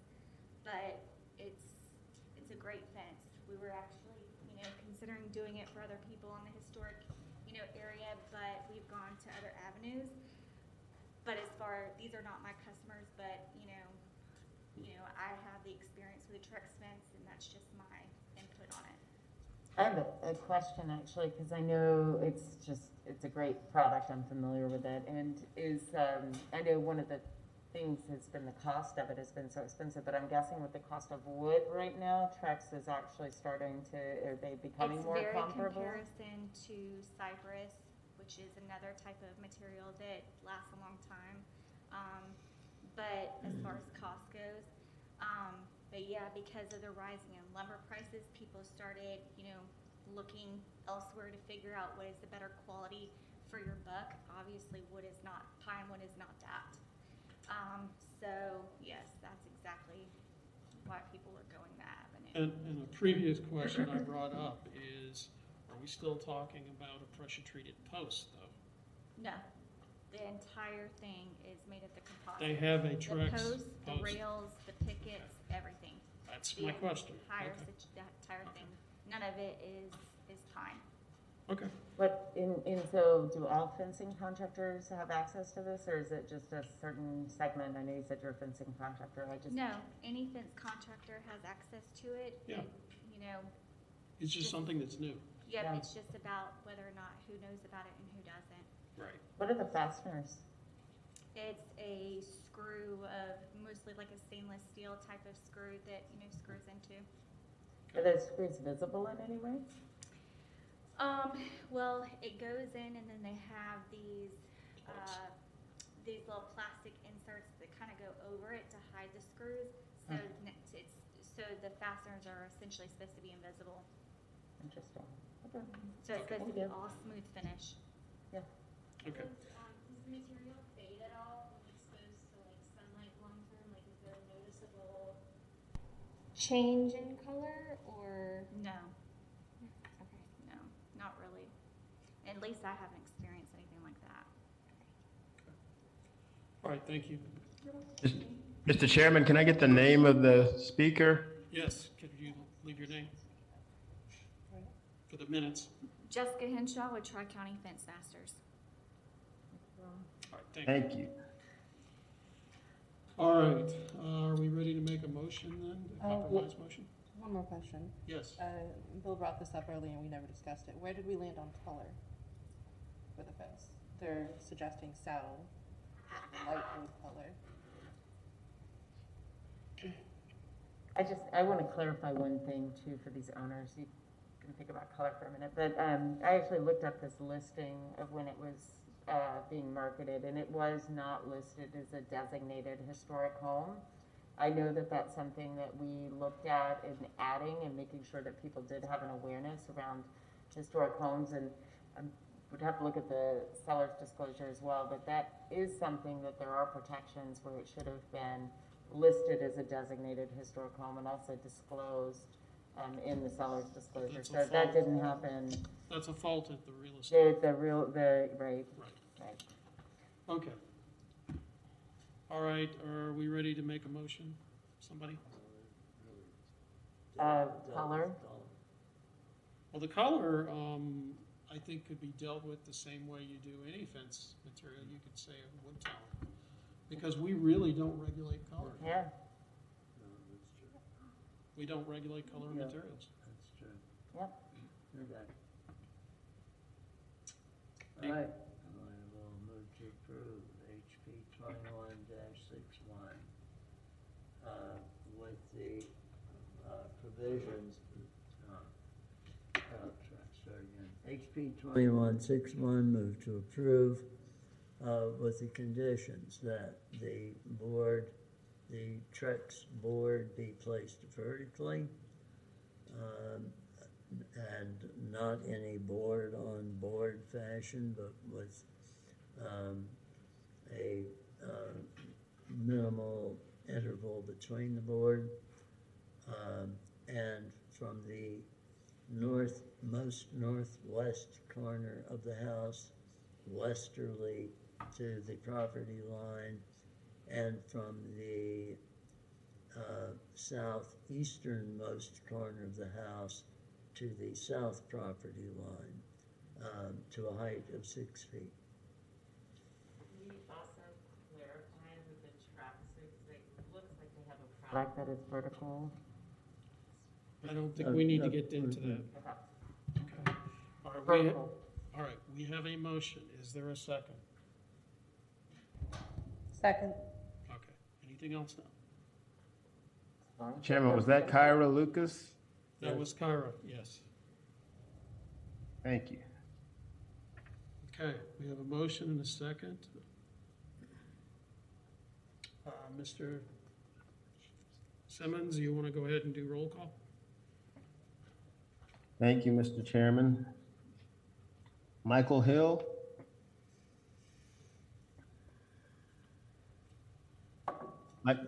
He's left, I'm sorry. Bill Warner? Aye. Michelle Hazen? Aye. Kyra Lucas? Aye.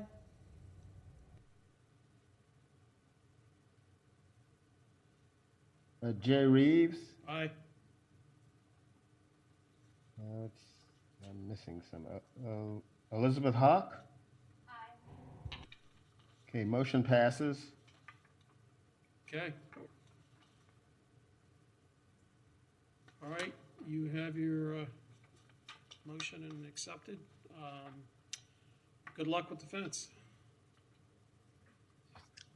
Thank you. Take care, all. And make that dog happy. All right, Mr. Simmons, the next item up.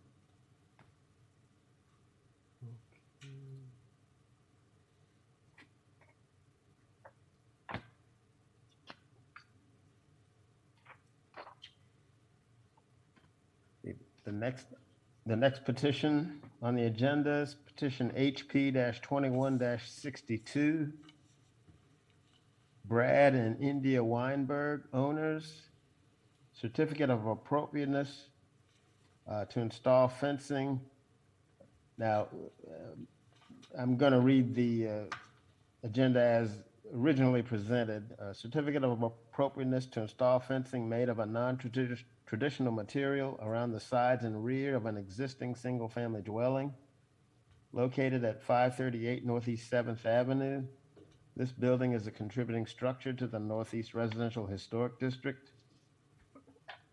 But there have been changes proposed for this project since the completion of the staff report and the posting of the agenda. So I'll get into that with the PowerPoint presentation.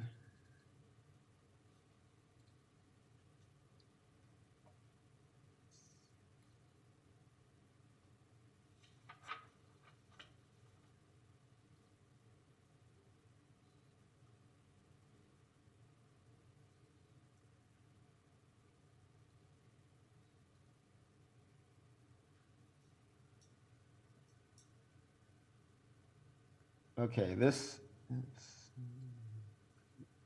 is petition HP 21-62. And at this point in time, the proposal is not for a non-traditional material for the fencing proposed. The proposal is to place a fence along the side and rear portions of the property. The fence height will vary from 6 feet to 8 feet. The majority of the fence proposed is 8 feet in height. Now on the west side of the house, the proposed height of the fence is 6 feet adjacent to the neighboring house, and then would rise to 8 feet around the pool area in the backyard. The fence would only be on the sides and in the rear, replacing the existing fence, so it would not be readily visible from the street except for a proposed simple classic gate. The proposed fencing material now proposed is old growth cypress fencing. You see the location of the subject property just down the street from the Thomas Center. Got residential single family 3 zoning on about 0.15 acres of land.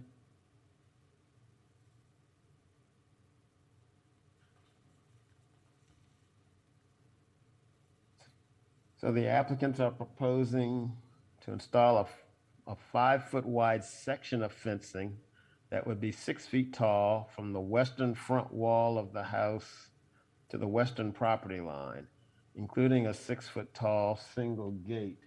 So that would be in this area down here. A section of fencing that is 6 feet tall will extend north along the western property line for a distance of 21 feet, or to approximately here. At this point, the height of the fence would go up to 8 feet for a distance of 46 feet to the northwest corner of the property. Then the 8-foot fence would run 65 feet along the north or rear property line to the northeast corner of the property.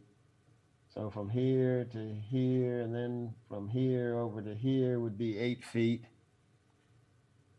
And then an 8-foot fence section would run 67 feet south to a point adjacent to the front wall of the house, where a 10-foot wide double gate is proposed within a 12-foot section of fencing that runs from the eastern property line to the front wall of the house. And that's this area down here.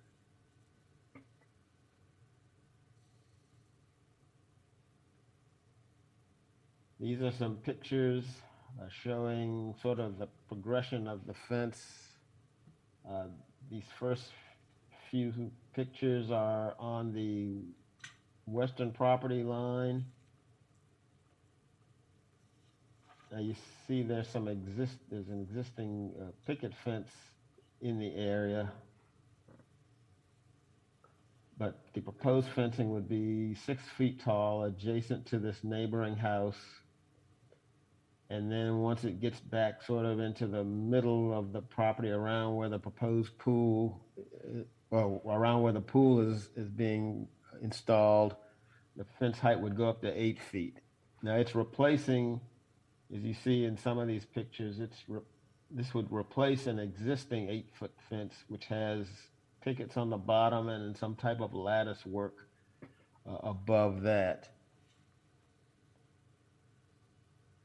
Then these pictures sort of right in this area show the area where the proposed fencing, 8-foot fencing, would come down the eastern property line towards the front of the house.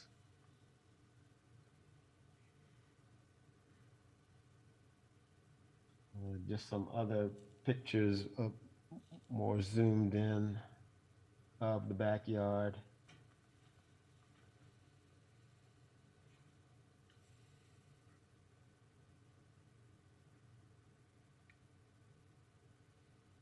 Now, originally, this project also was proposing the Trex fencing. So there were actually 2 Trex fencing proposals on an agenda, but after a while, the applicants informed us that they were changing the proposed materials to be the old growth cypress. Now, the front face of the house, you don't see it in these shots, but the front face of the house is set back over 30 feet from the south property line. So it's back a good distance from the street and from the sidewalk. So the applicants indicate that they are in close proximity to each neighbor on either side of them, and privacy is a real issue. Portions of the existing fence in the backyard are already 8 feet in height. The proposed height of the fence at some points is 8 feet. Staff cannot approve the height proposal, and the Historic Preservation Board will have to review and determine if the proposal is in compliance with the guidelines. Staff finds that the proposed fencing is of similar height to the existing fence and is located in the rear of the structure and not readily visible from the street.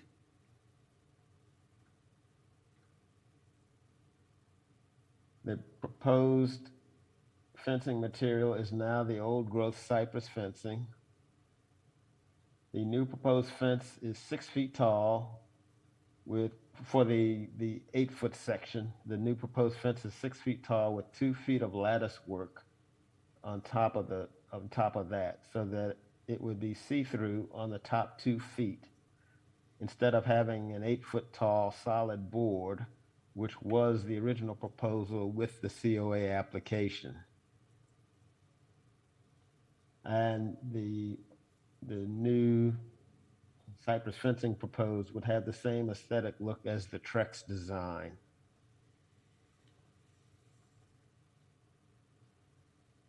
So staff is recommending approval of HP-21-62 with the board to deliberate on the proposed height, the proposed 8-foot height for the sections of the fence, and with the condition that drawings or a picture of the proposed fence type be provided to staff prior to construction. We have the verbal description of the 8-foot section proposed with 6 feet solid and then 2 feet of lattice at the top, but we would want to see a proper rendering or picture of what that would look like. I'll be happy to answer any questions you might have, and I believe someone with the applicants is present in the chambers. Okay. Would you like to say anything to the board? Sure. So yeah, we, after due consideration, really keeping in mind the aesthetics of the neighborhood and really what we've done to that, we've put a tremendous amount into the house already to really upgrade the aesthetics, and we really deliberated on the Trex, and we hadn't really seen it in real time. And when we finally saw it, we liked it, but it just didn't feel right for the classic. I mean, unfortunately, we're not showing pictures of the house here, but it's a beautiful classic traditional house, right, as you guys know, the ones that know the house. So we felt that the cypress, the idea of the cypress is that it's beautiful. It's nicer than pressure-treated wood. Plus, it also gives some of the aspects that the Trex does, in that it's bug resistant. I'm going to let, come on up. I'm going to let, in a minute, I'm going to have Jessica speak about the old growth cypress. Jessica's been fantastic. She owns the company. She's been here now three times, 2 or 3 times. Nonetheless, then we also realized that in keeping with the historic board parameters, that the solid 8-foot might be biting off more than we could chew. So we thought, in consideration of different parties' advice, to go with the lattice work, especially because there's already lattice work in the back fence. And we have invested a serious amount of money in building a pool, and we're so closely butted up to the neighbors that we just really wanted that privacy. So we thought, okay, if we did 6 foot, but then 2 feet of lattice, there's already 8 foot in the back. But if we did on the sides where the pool is, with the 2 feet of lattice, and then maybe have some nice jasmine vines or something like that, that could be appropriate. And it would be, Jason, do you have the pictures of the Trex fence there? And we do have pictures here that I can show everybody of the. But the Trex fence that bottom corner. Yeah, so you can see right there, these Trex fences. It's very stately, kind of board on board, vertical, and I have pictures here for everyone that I can show. So it would be and I'll let Jessica explain also, it would be a very basically what we have now is a dilapidated old fence that's falling apart. So we want something that's very handsome, traditional, classic, and stately. And that's what this cypress fence would be, with this particular design, with posts, with nice classic post caps. And then instead of the standard diagonal lattice work, we would have more of a checkerboard lattice work, which it's classier looking, really. The aesthetics are nicer, especially for the neighborhood. So it would be a significant improvement in the neighborhood. Like I say, the fence is falling apart now, and it would be the cypress, so there would be no kind of issue, I don't think, as far as material that would conflict with the classic nature of the home. So that's basically our proposal, and we're really wanting some of that, just a little extra element of privacy because of the pool situation. You have these houses that can kind of look down on us. And so it's not that necessarily we're going to go skinny dipping, but, you know, you guys want to come over. Too much information. But I would like Jessica to speak about the material, the old growth cypress. Okay. And yeah, you want to, yeah, show this around. Yeah, we've got pictures. The basic idea, although the lattice work will be a little different on the front, but you'll get the basic idea. And then Jessica also has another picture. You can hand them to me and I'll label them as an exhibit and pass them out. So the cypress we're purchasing comes from a lumber yard out of Williston, and it's actually over 100-year-old growth cypress that's specifically cut to the pieces that we need in order to build the fence. It is a stick-built fence, custom built, and it will be 100% cypress other than the fasteners. Obviously, some of the fasteners will be stainless steel staples, and then some of them will be 3-inch deckmate screws. So it will be made out of 6x6 posts with a decorative topper, 1x6 vertical pickets that will mimic a board-on-board look, such as what you see on the Trex fence there. It will have the 2x4s on the back side that won't be visual, but it will be so that the pickets are attached to it for stability. And then you will have two 1x4s that are ran across the top and the bottom of the lattice for facing, just for an elegant, finished look. Okay. Also, Jessica, you have the picture of the actual lattice. The lattice work in this picture that I presented it's not exactly right, but you have the picture of the exact lattice work. We can pass it around to the board. That's the diagonal. That is that one, and then this is the 6 foot.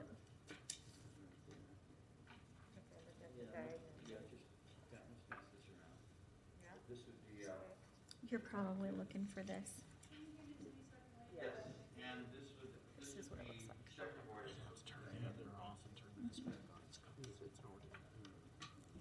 I have a general board question. Yes. So, I thought fences were supposed to go back, just set back a little bit, like, should be right on the corner of the house, right? Straight? The fence is, the proposed fence is, it's exactly where the existing fence is, and that's right on. Not specific to your fence necessarily, but I'm just thinking in general, fences shouldn't line up with the house. Should be set back. Set back just a little bit, because it always seems odd when they're, I mean, I don't know if it's, sure.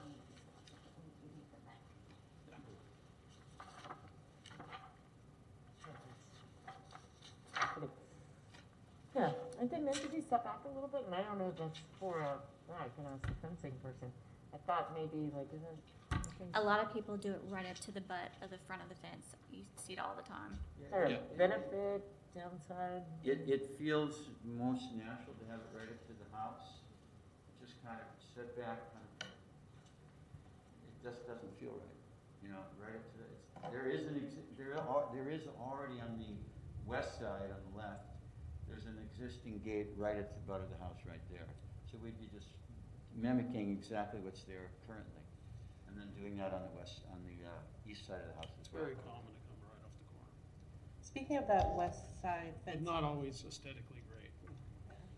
that west side fence on the front, the one that currently exists, it blocks a garage, no? Say that again, Michelle? Yes, they turned it into a guest quarters. Guest quarters. Yeah. So it's not open, it doesn't open anymore?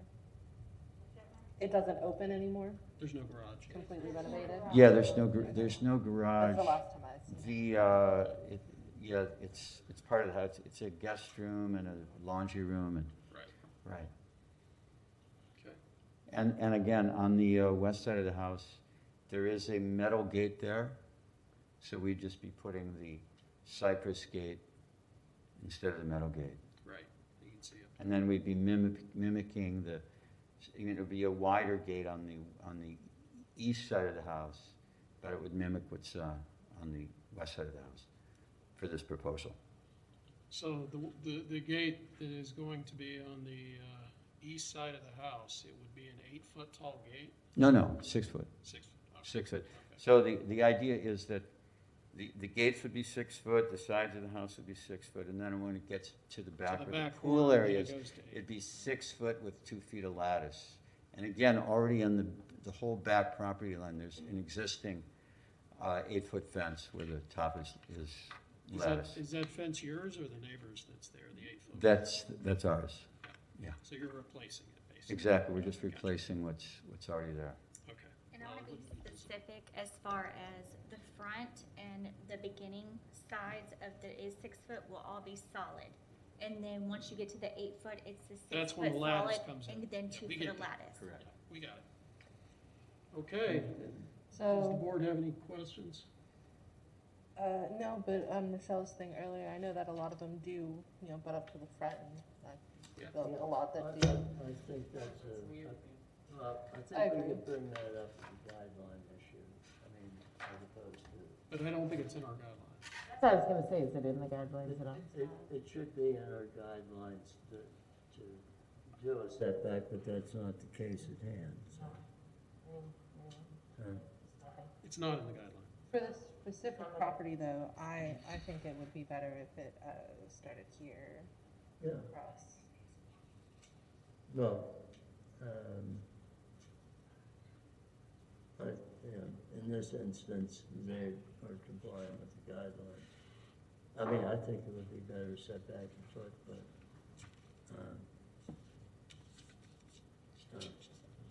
If I may make a comment, and I see your point, at the same time, because the existing gate butts up on the west side, it would feel to me most kind of congruent to have mimic the same situation on the east side. I would agree. Aesthetically. Okay. All right. Any further comments? Questions? Okay. Any public comment? Seeing none? move to approve HB 2162, as proposed, consistent with staff recommendations. Okay. Mr. Simmons, we have a motion and a second. It was Michelle Hazen that seconded. Ready for roll call. Okay, thank you, Mr. Chairman. Elizabeth Hawk?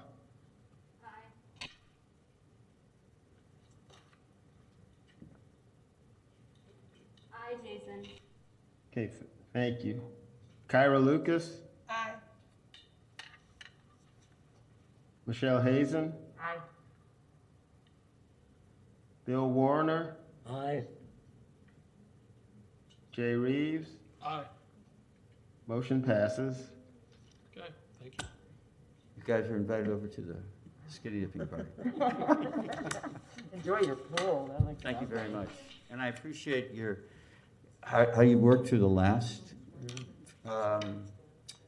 fence proposal. You guys really were quite dexterous in how you approached that, and I was impressed how it all turned out. So I Go appreciate forth your and fence. attention to detail and your kind of consideration for all points, all these different varying points. I can see the challenges that you guys have. I really appreciate it. Thank you. Okay, Mr. Simmons, next item up.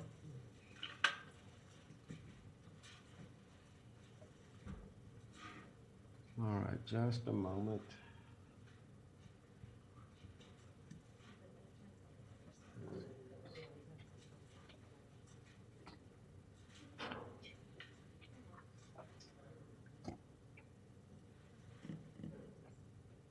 Okay, the next petition,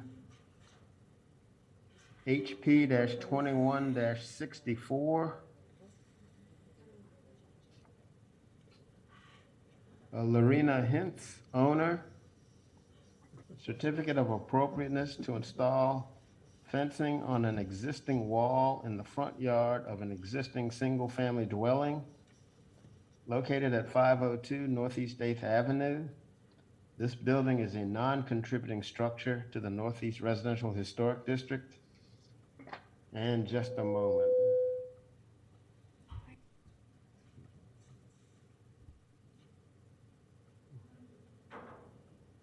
I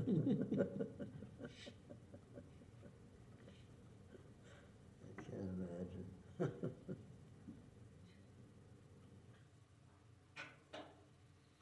Dang, it's a big screen.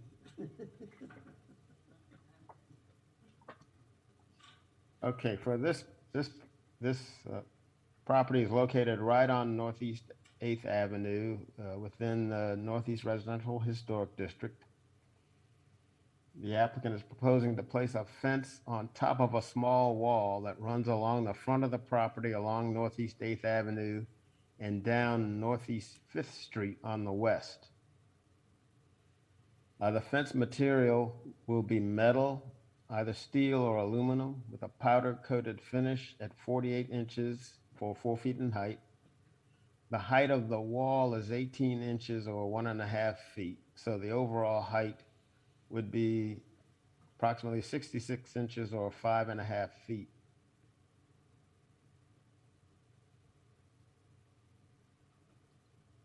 So the property is located on the corner of Northeast 8th Avenue and Northeast 5th Street. It's got residential single-family 3 zoning on about 0.16 acres of land.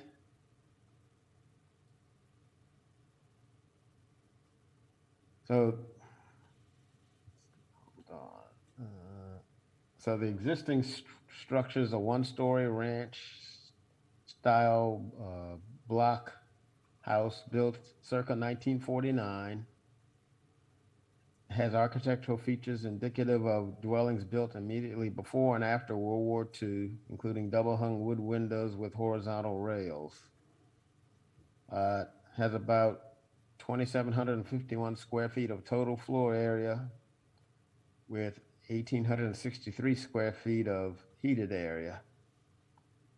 Again, it's on the northeast corner of Northeast 8th Avenue and Northeast 5th Street, and it's a non-contributing structure to the Northeast Residential Historic District. So you see the pictures, you see the picture of the wall located here. And this picture on the right-hand side is of the, basically on the Northeast 5th Street side of the property. See, the property has an arch or an archway on it, and this shot shows basically the corner of 8th Avenue and Northeast 5th Street. So the applicant is proposing to place a fence on top of a small wall that runs along Northeast 8th Avenue and down Northeast 5th Street on the west for a distance of approximately 17 feet. And down the eastern property line on the east for a distance of approximately 30.68 feet. So the fence would start on the west side of the house, approximately in this location here, in this bottom left photo, and run to the arch for a distance of about 6 feet. There would be a gate installed within the arch. Then the fence would run approximately 17 feet to an angled wall section, which is shown here in the photo on the right-hand side. There's approximately 7.83 feet along the wall at the corner, which is at a 45-degree angle when it connects with the wall that runs along Northeast 8th Avenue for approximately 54.67 feet until that connects with another wall section at 45 degrees for a distance of approximately 8 feet, 8.29 feet. The fence will be placed on top of a concrete footer that runs down the eastern property line on the east for a distance of approximately 30.68 feet to an existing wooden fence. The fence material will be metal, steel, or aluminum with a powder-coated finish. And as indicated before, it would be 48 inches or 4 feet in height. You combine that with the 18 inches or 1.5 feet of height for the wall, you get an overall height of 66 inches or 5.5 feet. This just shows again the corner of 5th Street and Northeast 8th Avenue. Going down the sidewalk in front along 8th Avenue. And here's sort of the situation on the eastern side of the property where the wall would be placed on top of where the fence would be placed on top of the wall or the footer on the east side of the property. And then just a shot of the diagonal on this side of the property and looking back into the property towards an existing wooden fence.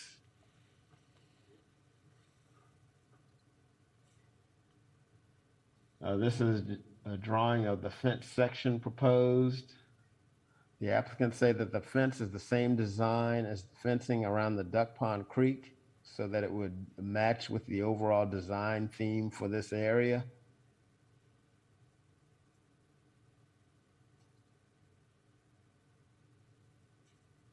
The proposed 4-foot metal fence in the front yard of the property is largely in compliance with the guidelines for fencing because it will be no greater than 48 inches tall, is mostly open, and will be metal. However, the fence is to be placed on top of the 1.5-foot wall in the front yard. Thus, the height impact of the combination wall and fence structure will be 5.5 feet, which is the height that exceeds what's allowable through staff approval and therefore requiring approval of the board.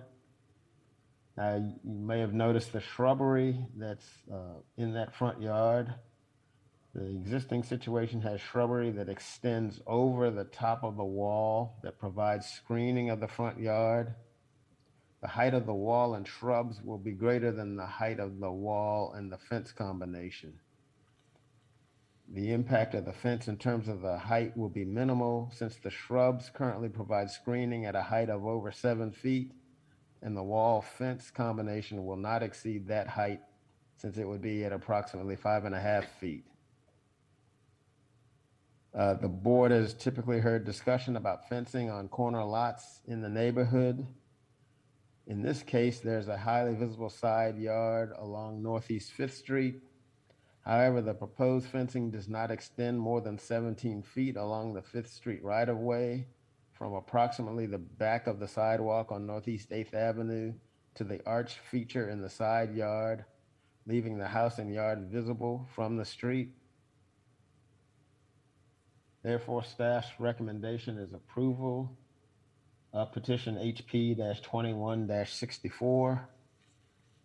I'll be happy to answer any questions that you might have, and I'm not sure if the applicant is on the line or in the auditorium or not. Okay, thank you, Mr. Simmons. Is the applicant online or by phone?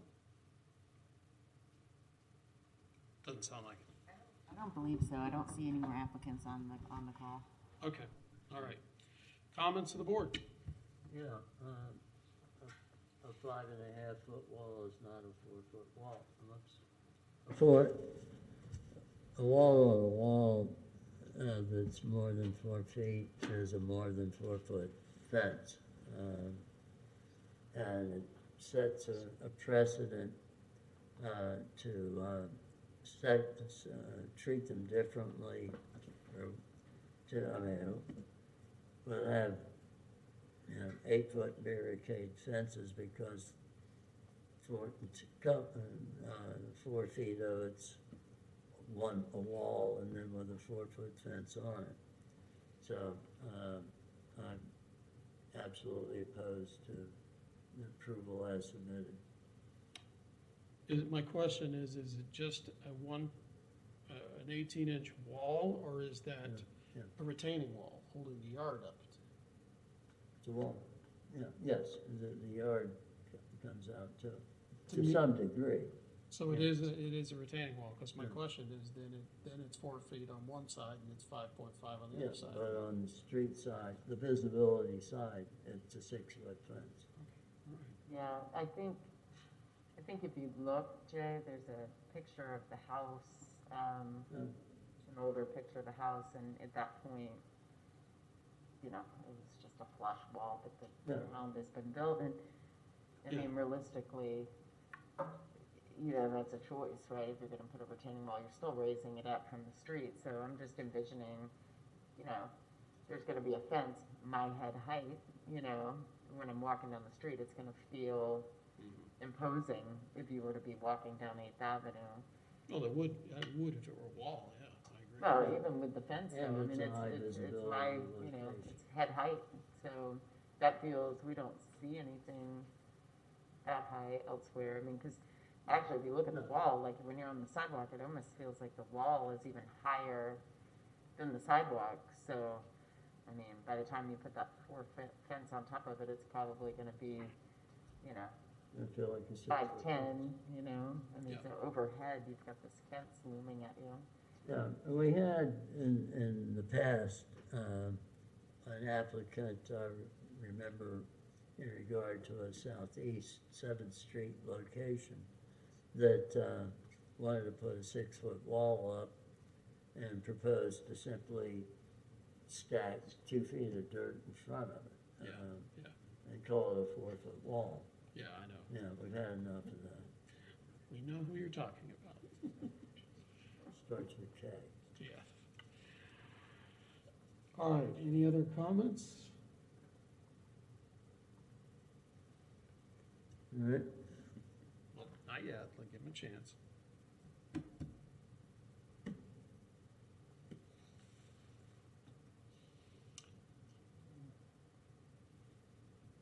Certainly not here, because we could see if a, Hmm? see if a 3.5-foot wall would be more appropriate, but they're not really here, so I can. Yeah. Well, my question, if they were here, is the motive security? Yeah. Keeping dogs in, what do we, you know? Yeah, well, actually, they do have big dogs. Well, I mean, that really has nothing to do whether they get dogs or not, not. Yeah. Not the point. Right. Whenever you're ready. Okay, time for motion. Move, HP 21-00064, move to deny. Second. Okay. Was that Elizabeth Hawk seconding? Yes, Jason. Thank you. Okay, Mr. Simmons, a roll call.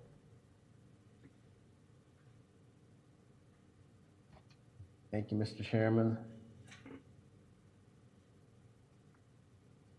Michelle Hazen, Am I supporting the motion? Aye? That's right, To deny, you would be aye. I am denying aye. Aye. Aye. Kyra Lucas, Aye.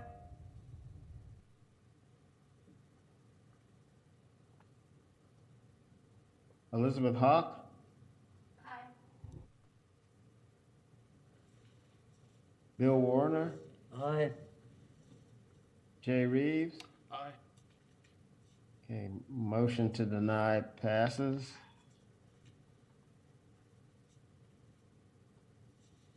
Okay, thank you, Mr. Simmons. Next item? Just a moment. Sure.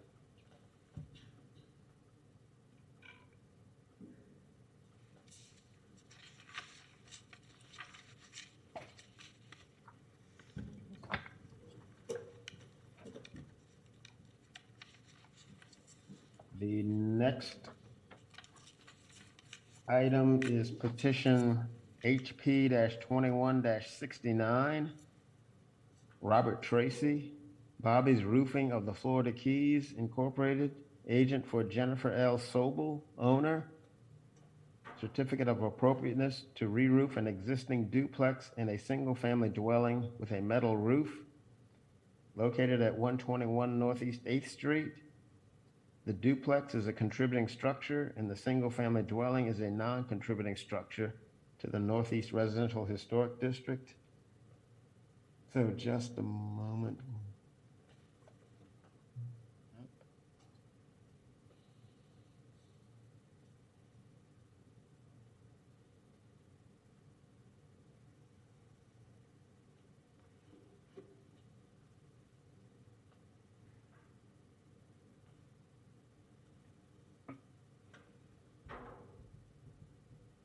Okay, this proposal would install a 24 gauge standing seam metal roof with 16-inch panels and a 1-inch snap lock seam over a duplex and a single family building located at 121 Northeast 8th Street.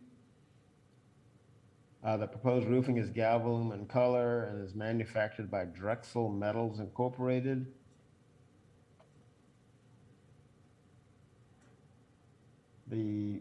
This shows you the location of the property. It's not too far north of East University Avenue.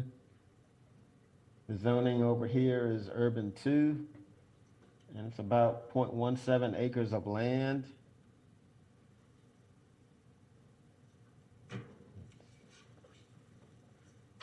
So the existing multifamily dwelling is a 2-story colonial revival low house with drop siding that was built in 1900, according to the Alachua County Property Appraiser's Office, and circa 1913 per the Florida Master Site File. It appears on the Sanborn map of 1913 and represents a typical Gainesville dwelling of the 1910s. The house is a wood frame structure with drop siding and weatherboarding for exterior materials, a brick foundation, an entry porch, a gable roof with composition shingles. It's about 1,824 square feet of heated space and 1,916 square feet of total area.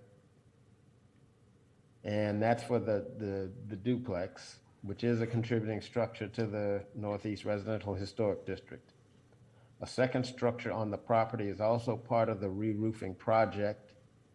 This is a non-contributing structure of 472 square feet of heated area and 516 square feet of total area with 1 bedroom and 1 bathroom, built in 1952.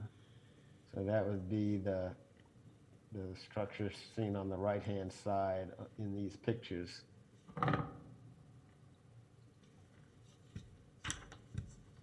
This is just a technical sheet showing the 24 gauge standing seam metal roof with 16-inch panels and a 1-inch snap block seam.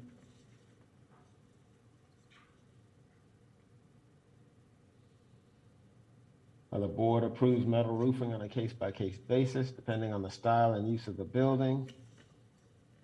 Recommended roofing for most buildings in the historic district is standing seam or 5V crimp. Staff finds the proposed metal roofing is compatible with the surrounding neighborhood. Therefore, staff recommends approval of HP 21-69 with the condition that the finish be galvalume or a light to medium gray paint finish. I'll be happy to answer any questions that you might have. I believe the applicant may be in the auditorium. Nope. Oh, okay. Okay. Questions of the board or comments? Okay. There are 2 on the first floor, like patio roofs on the west and south side. Would those also be turned into metal? Okay. These? Yeah. Okay. Okay. It's got a very steep, visible pitch for a metal roof. Does look pretty shallow, but I trust they can do it. All right, public comment? Motion? Move to approve. This roof used to be asbestos. Yeah. Shake. Yeah. No, so then it's on this, like, then it's roofing, bad shaped. Yeah, it's, Also notice that little window over the top was not there in the original photo? window over the top of what? The window over the, not window, the little attic vent. The attic vent, yeah. It's added later. It's funny. Not in the original photo. It looks original, but I know, it's not there. See? It's not there. well, maybe it had, yeah, it doesn't appear to be there, does it? Yeah. Huh. Interesting. Okay. Anyway, Hmm. this is about the roof. All right, move to approve HP 2169 with staff recommendations. Second. Okay, motion and a second. Jason, roll call. Thank you, Mr. Chairman. Michelle Hazen. Aye. Kyra Lucas. Nay.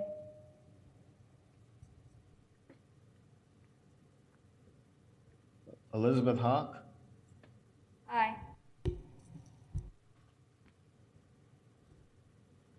Bill Warner. Aye. Jay Reeves. Aye. Motion passes 4-1. Thank you, Mr. Simmons.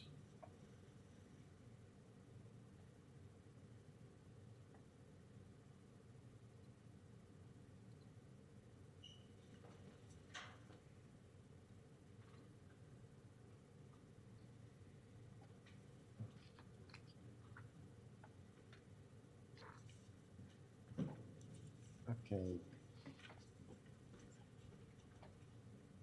The next item on the agenda is petition HP-21-70. Mark Davidson, agent for J. Scott Davidson, owner. Certificate of appropriateness to construct an attached accessory dwelling unit to an existing single-family dwelling located at 817 Northwest 3rd Avenue. This building is a non-contributing structure to the University Heights Historic District North. Just a moment.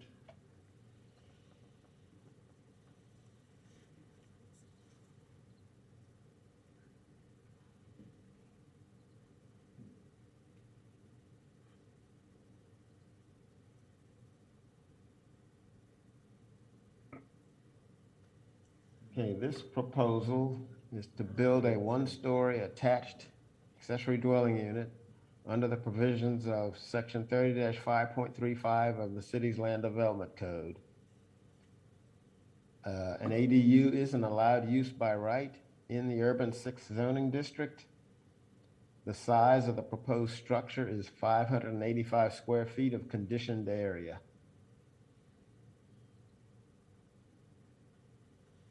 The location of the property at 817 Northwest 3rd Avenue is shown in yellow. Urban 6, approximately 0.16 acres of land.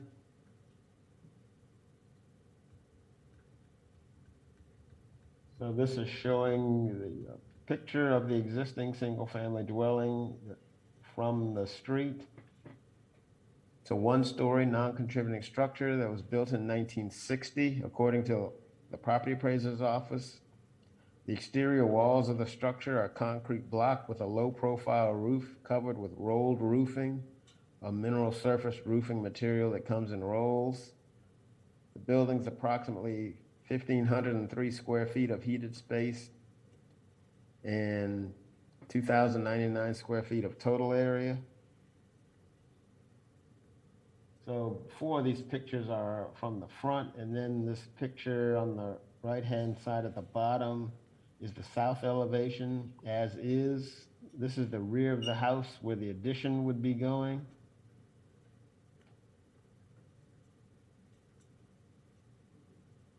This is the site plan. the street is up at the top, Northeast Third Street. So the addition would be placed on the very back of the existing house. So the applicant is proposing to build a one-story attached addition that will function as an accessory dwelling unit in the rear of the existing structure, which is the southern portion of the lot. This will be considered an accessory dwelling unit or an ADU under the provisions of Section 30-5.35 of the city's Land Development Code. An ADU is allowed by right in the district. It's 585 square feet according to the floor plan. And here are the elevations of the proposed addition. It's designed to match and blend with the existing 1 to 12 roof slope to match the existing roof pitch where the addition will attach to the existing structure. The materials will be a wood frame with a hardy exterior with a foundation to match the existing house. The proposed windows are to match the size and style of the existing house with 90s era single hung aluminum frame windows. The addition will not be visible from the street, and the chosen colors of the addition are to match the colors of the existing house. The only demolition proposed is the removal of one window from a bonus room that was apparently added in the late 1990s, and the replacement of that window with a door. Otherwise, the rear elevation of the existing structure will remain as is. And these are some renderings provided by the applicant. Again, you see in the left corner up here, you see the addition, the rear elevation as is, showing where the addition would be located. See the figure 3 down here, the addition elevation as overlaid on the rear of the house. So this is how with the addition, this is how the rear of the house would change from above. This is the west elevation that's superimposed on the western photo of the rear of the house from the neighbor's backyard, shown in this photo up here. And this is the western elevation from the plans. And the final rendering is the eastern elevation showing the eastern rear of the house. The roof visible is over an existing carport.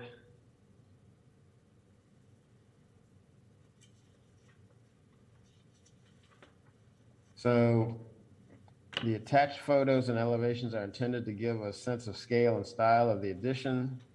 Some key points are the home addition will not be visible from the front of the house. The roof slope at the attachment to the home is the same as the existing roof. The only change to the existing structure is the replacement of a window with a door to allow access. This will be done in a portion of the house that looks like it was added in the 90s or the early 2000s. The addition will not be visible from any street from the rear. There is an infrequently used alley located behind the home. The paint colors and roofing are to match the existing home. One of the primary objectives of the design of this house was to blend in with the home and be typical of the area.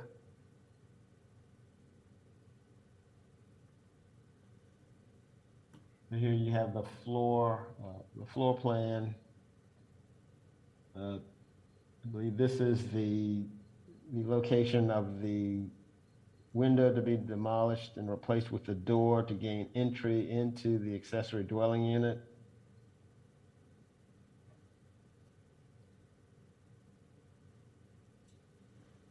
So as far as the accessory dwelling unit guidelines are concerned, the proposed new attached ADU is located in the back of the house in the rear backyard of the property and will not be visible from the street. The new addition will utilize hardy materials and textures that are appropriate for the area but differentiate it from the concrete block materials of the principal building. The roof pitch will match the existing structure's roof pitch at the point where they meet, with roll roofing to match the existing roof material. The main windows proposed on the new structure are 1/1 style, which matches the main windows of the house. The design of the ADU will not detract from the aesthetic character of the house. And the new addition will be consistent with Standard 9 of the historic guidelines in that new additions, exterior alterations, or new construction shall not destroy historic materials that characterize the property. It shall be differentiated from the old and shall be compatible with the massing, size, scale, and architectural features to protect the historic integrity of the property and its environment.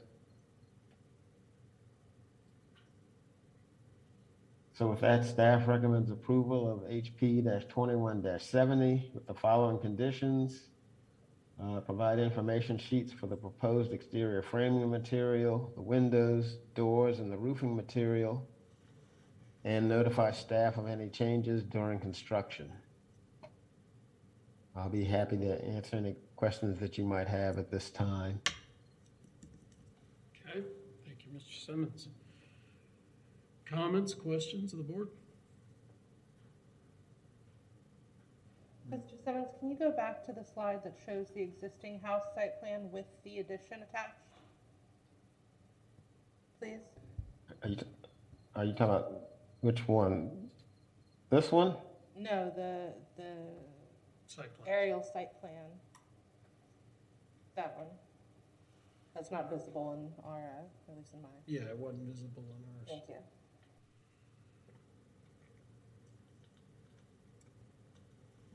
Okay.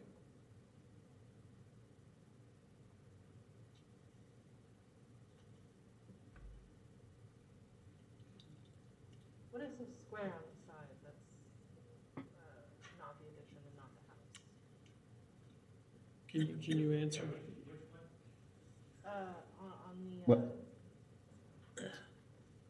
right-hand side of the existing, yeah, what is that? That's a carport. Carport.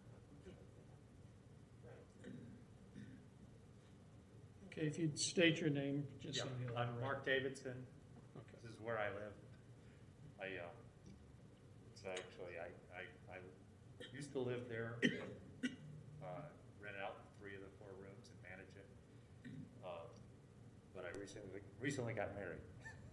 Okay. This is where we're moving back into as soon as we can get it built. Okay.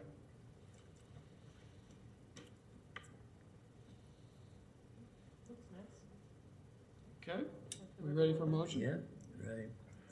Move to approve HP 21-70 with staff recommendations. Okay. Second. That's Michelle Hazen seconding. Thank you. Okay, ready for roll call. Okay, roll call vote. Kyra Lucas, Aye. Elizabeth Hawk, Aye.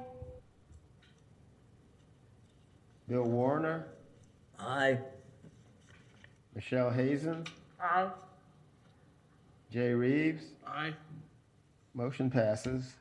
Thank you. That's what happens when you have a good architect. Jennifer? Yeah, she's one of my favorite people. She's actually in my business building. Oh, yeah. Yeah. She's good. That'd be nice to see it go from a rental back to an owner occupied again. That's nice. Yeah, well, I lived there before, and I will continue to live there. I just, if you do newlyweds, you gotta have a little bit of privacy. Yeah, a little bit. At least at first. Yeah. Congratulations. Thank you. Thank you. All right, Jason, is there anything else?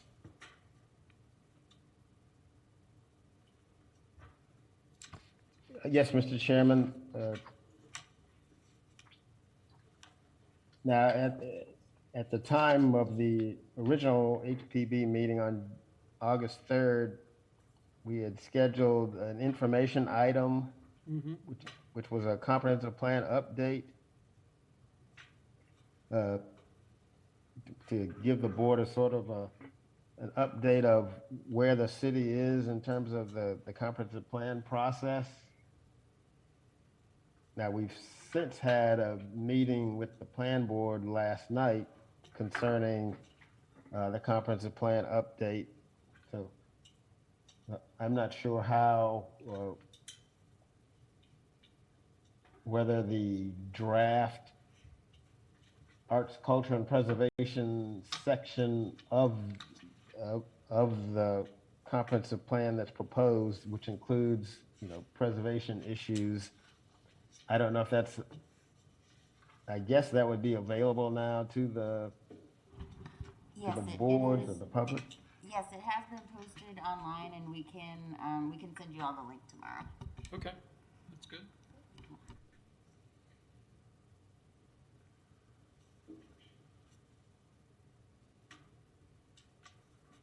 Okay, was there anything else, Jason?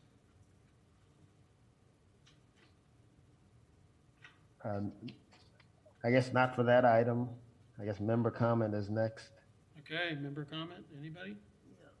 I'll bring, since it came up a couple of times tonight, and I just want to say that I think in our guidelines, it should be stated that fencing should be back of, not, that is to say, not in the same plane as the forwardmost portion of the structure, primary structure. We see it happen again and again and again. I think it's an unfortunate, it degrades the principal structure, especially when we're talking about 4 and 6 foot solid fences. So that should start to appear somewhere in our guidelines.